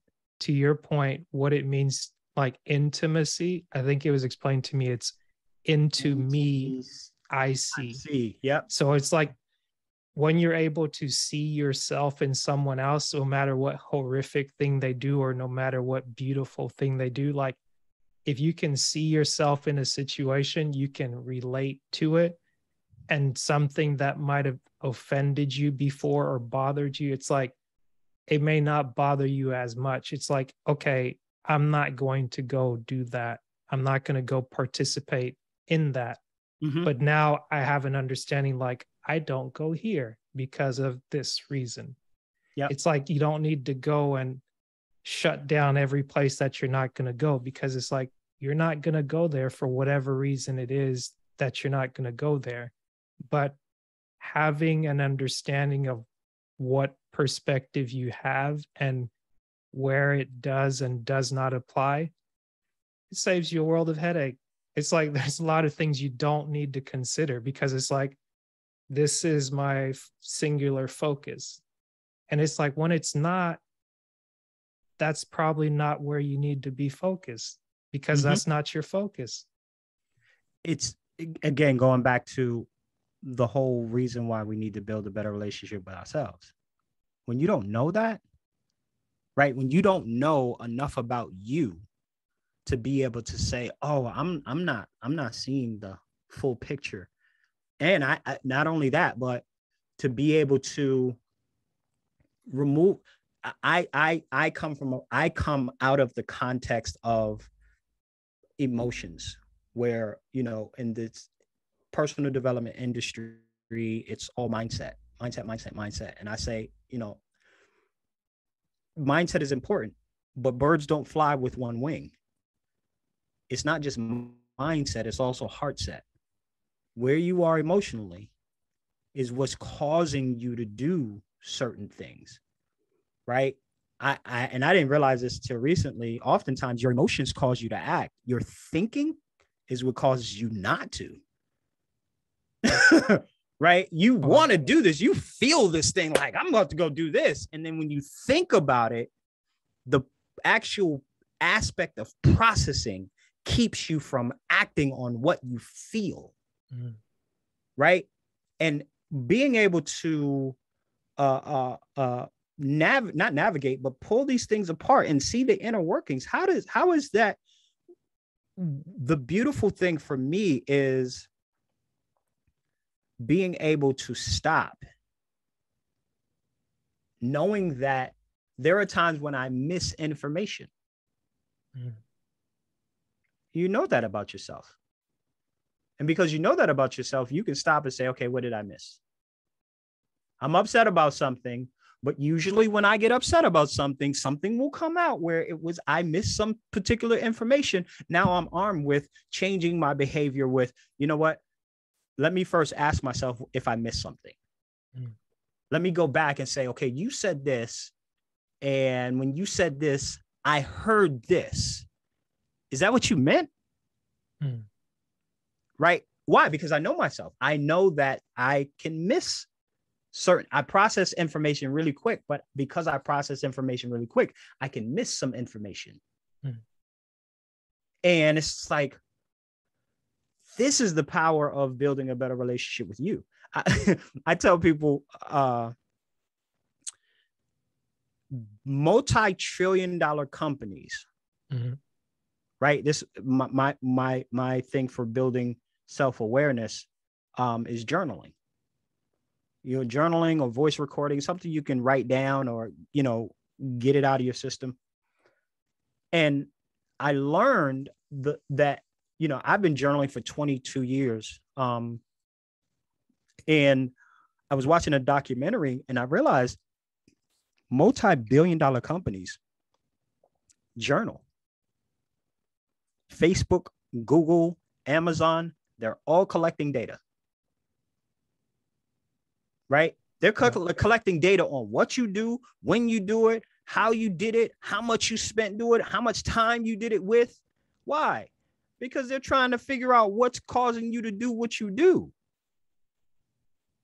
That's all journaling. Right. Right? So I'm like, I hadn't put those two things together.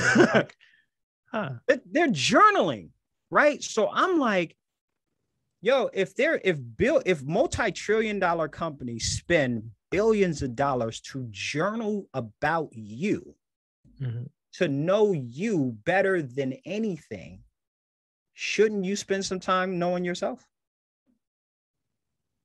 Like, if you're armed with knowing why you do what you do, you are more empowered and equipped to keep from being influenced by all these messages you're getting. So, and it's not a bad thing, but when we're gonna go back to when you asked to use the first person, that's the equivalent of some, you know what I mean? I could have felt pressured. Well, let me, out of respect. No, just, it's not even about standing your ground. It's about explain to him why you do what you do. Because if you change why you're doing what you're doing, you're not changing because you believe it's the right thing to do. You're changing because someone pressured you. Because he asked you to do something. In that moment. And you forgot why you do what you do. It's like, no, the reason why you do that is because you speak from a place of, like, this is what I believe. Right. Well, and the point I'm making is that is this. Oftentimes people fold under pressure because they don't know why they're doing what they're doing. True. And oftentimes people also react under pressure because they don't allow themselves to take that time like you did and say, like, let me pause, like, let me think about this and not let my emotion drive me all the way to just do a thing. Because, and also that, like, you brought up trillion-dollar companies, and the funny thing about it, like being introduced to like paradigms and seeing like your paradigms drive actions, which drive results, which create emotions, which kind of reinforce the paradigms that we keep. It's a big circle. Right. It's like the only way that you can interrupt that is to consider from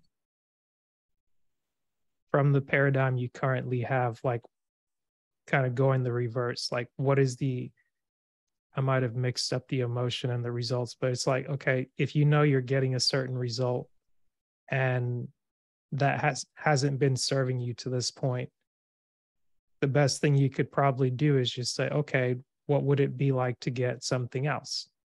And even if you don't know what something else would be, it's like, okay, what would it be like to not get what I have been getting? Like, what would that make me feel emotionally? Like, what would that actually drive out of me? And like, what would I have to actually physically do that I would be willing to do or mentally do, that I would, not only that I can do it, but I'm willing to do it, and that I would actually follow through and do it? And then how would that change the story that will be my past tomorrow? And it's like, that's not a simple process to say, but I bring that up to say, like, that's what they call, it's like the 1%. Like 1% of people actually think, and it's like another 1% think about the people that think, or they maybe consider it or flirt with it, and then the other 98% of the world kind of just ebbs and flows with what happens, what they feel. Yeah. And it's like, it's not uncommon. It's just, it's kind of how would you say, it's like the world, it's the way things have been and the way they continue to be. But I do see, whether the numbers line up or not, through something like a podcast, I do see concerted efforts of people taking the time, even like pandemic induced or pre-pandemic or post-pandemic. It's like there does seem to be a concerted effort of people being conscious to say, okay, what is the outcome that I want? Maybe they are seeking a fulfillment in a sense of like, okay, if I have this, I'll be enough. But then you do have people that are successful, or in the sense that like they said they wanted to do something and they met that goal. And then they've continued to work towards or work like if you're doing, I'm doing vertical, like you're climbing a ladder, if you're just walking a field horizontally. But it's like I see people learning to broaden their horizons, and it's also helping me to broaden my horizon, like you were saying, and being able to journal and collect data on yourself and really have relationship and conversations where you can interact with other people and you get to like compare experiences.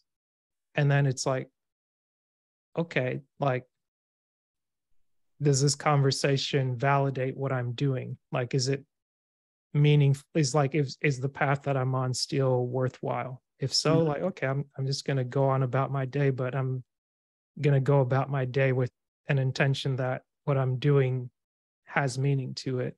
Mhm. But as I'm going through what I'm going through, I'm still going to continue collecting data on myself, because I better that I place it somewhere so I don't burden myself with the constant, because it's hard to think like going through that process, like, am I going to rethink every single thing? It's like you're going to sit down for a minute, unless like you're just going to record this and that, and it's like you're at a buffet and you're constantly like taking taste of this, taste of that, taste of this, taste of that. It's like you're never gonna get up and go anywhere because you're just eating, or like you're eating on the move. Okay, I got this, I got that. It's like Yep. Yep. for me, it helps to download at times like these, or just like having that blank sheet of paper and just jotting down even things that don't seem like they make any sense. And then out of the blue, one day you're minding your own business and something kind of just clicks, because it's like it's been put away, it's been allowed to process, it's been Mhm. allowed to be tooled, Marinate. marinate, tooled, and Mhm. retooled. And it's just like, oh, okay, like however it happens, it's like a constant process that at many times it just happens to be a happy surprise, where it's like, oh, like, wow, that's those two things actually connected. And like as you were saying it, I was literally like, I was like, should I bring up your book or should I? And I was like, I was getting ready to put stuff away to move here soon. And I'm just looking and I was like, you know, from a conversation I had last week with Barry, it was like, dude, just breathe. Mm. And it's like, all right, we're back. Mhm. And it's like, just doing that kind of reminds me that you're still here, Mhm. and you have the ability to keep going from this point. It's like you don't have to have it all right now. And that has been, again, as I as I come become more comfortable with that truth. Um, it plays out in so many different ways, right? Like we make a mistake on a podcast or whatever. It's like, oh man, I got to start over. It's like, no, okay, fine. You just keep going. Like, why are we stopping and now have to do the whole thing over? Um, you, I know for me playing basketball, I was telling my son this the other day, and I didn't think about it. I didn't think about it in terms of the context of being enough. But I used to tell him, like, no, I had this thing where I had to hit 10 free throws in a row before I could leave the basketball court. And what I didn't tell him um, was that even when I hit 10 free throws in a row, it wasn't enough. I would have to do it again just to prove to myself that that wasn't a fluke. And then after I did it again, right, Mhm. I would have to do it again just to say, you know what I mean? It was just like, yo, even in something that has nothing to do with anybody else, Mhm. the 10 in a row wasn't enough for you. You had to do it again to prove that the 10 that you just did wasn't a rhythm thing and you just got into a rhythm. And then when you did it again, Mhm. you had to prove again, that, what is this thing with you improving? Mhm. It causes these types of questions to come up out of you. Yeah. Right. And, all of that begins, like a lot of that, the shackles of trying to be enough fell off. It's like, no, you did 10. All right, go home. Or you did 10 again. All right, go home. Why? You don't have Yeah. to keep proving to yourself or trying to prove to yourself that you're enough. Yeah. Well, and I guess again to just keep pushing on that, it's like the thing you point to is having that dialogue and getting an understanding of That's it. what you're doing, because even I think I said maybe earlier why, and it's like again looking at paradigms and things and trying to understand how or what led to the paradigm may be easier to get to than why, because it's Right. almost like why feels like that judgment to be like it's right or wrong. It's like not necessarily. It's like if many people may strive to become like Kobe Bryant strive to become Michael Jordan, like Michael Jordan tried to become, that's the extent of my basketball knowledge. Like I know there are people that he strived to become, like maybe as Wilt Chamberlain or people before and before and Yep. before. It's like strive like striving to become like someone could be admirable, but it's like again when you're able to really sit down and understand that this thing that I was chasing wasn't what was going to fulfill that thing within, it's like that's not a loss necessarily. It's a lesson, and it's like what you do with the lesson helps you move forward, Yeah. because what you don't want to do is fall into yourself. And that's why I kept pushing back, is that like the last thing you want to do is fold into yourself and be like, okay, I'm not enough, I'm never going to be enough, and nothing's going to come out of it, because that doesn't serve you either. Yeah. Cause that's not the message. Right. And Yeah. it's like if you get anything, it's allow yourself to have a dialogue to understand yourself. That's, that is, that is always the primary aim, because like you said, you go after this goal and you get it, but it's still not enough. It doesn't fulfill whatever it is that you were trying to fulfill. It didn't fulfill it. So what is at the root of all this? And for me, just the way in which I have learned to be, it started with family members, right? I was watching, my family was on drugs, and I would watch how their behavior would shift. I'm like, one day you're like this, and the next day you're like this. And in my household, and a lot of Black households, you couldn't ask adults why they're doing what they're doing. Like that's a no-no. So you just got to kind of figure it out. And I would watch, and I would watch, and I would watch. And I began to understand, oh, they're doing it for this reason, or they're doing, but then I started asking myself, why are you doing what you're doing? Because I didn't know. I couldn't understand why I was jumping in and out of relationships. I would be in a relationship in December, and by February it would be over, or I'd be in a relationship 6 to 8 months, and then I would be in another relationship. I was going. It's like, Sounds like okay, the cuffing season pattern. yeah, it was like, okay, what is this? I couldn't keep a job for longer than 9 months. Why can't you keep a job for longer than 9 months? Something is going on. And it's not about what's going on outside of you. Something is going on internally. And I just began to constantly look and look and look. And again, I came across that book, having put into practice 7 habits, having gotten more confidence and all these different things that it had, like I put it into practice. That one thing, it was like I constantly had to do. And there was nothing wrong with the doing. It was Right. just that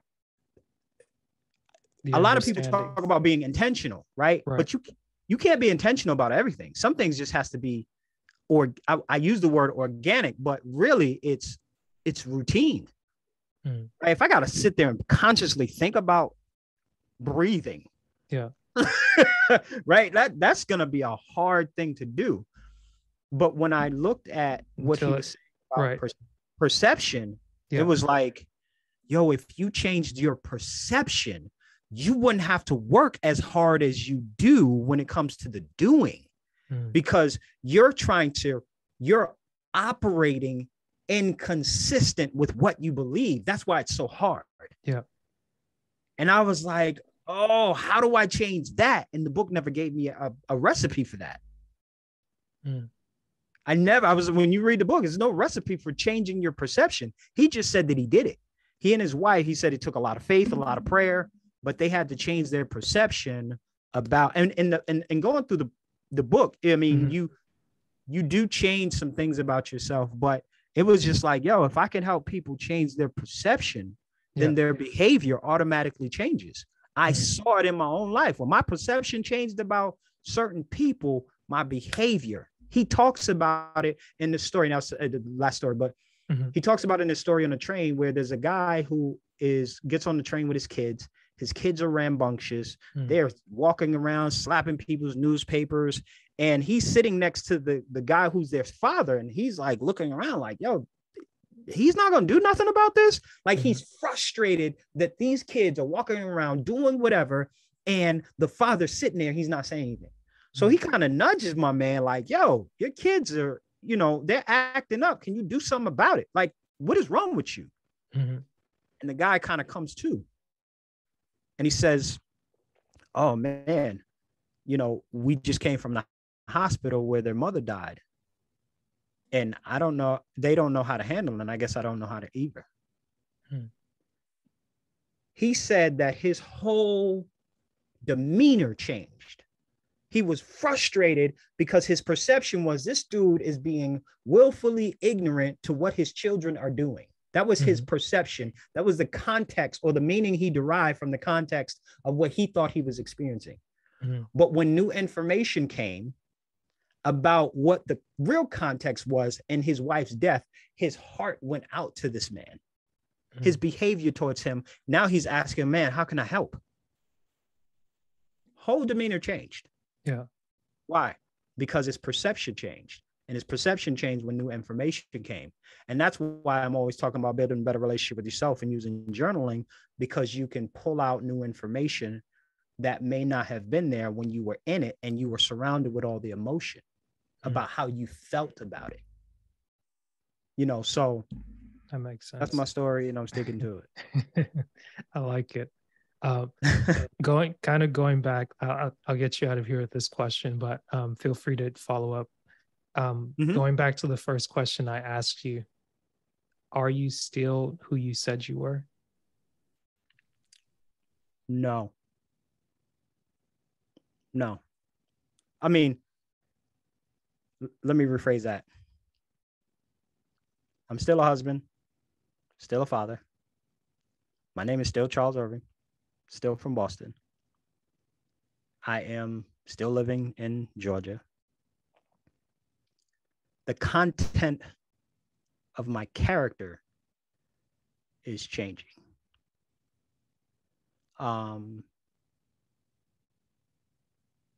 The process through which I go through to gain understanding is changing. In fact, I'm working on going through the process. I'm working on not allowing myself to emotionally engage in things that are offensive, right? Trying to practice where the word says it is to your glory to overlook an offense. Why? Because if you give your energy to that, you're going to be focused on that rather than focused on something else. And again, you're upset based on what you perceive to happen, not necessarily what's actually happening. So my character is changing, and the word character, from what I understand, comes from the Greek word, which means to chisel. If you take a blank a piece of rock, right? And you see people chisel something out of it. That's what's happening. It's leaving a mark, and it's shaping who I am in terms of what I think, what I feel, what I believe, I desire, and how I behave.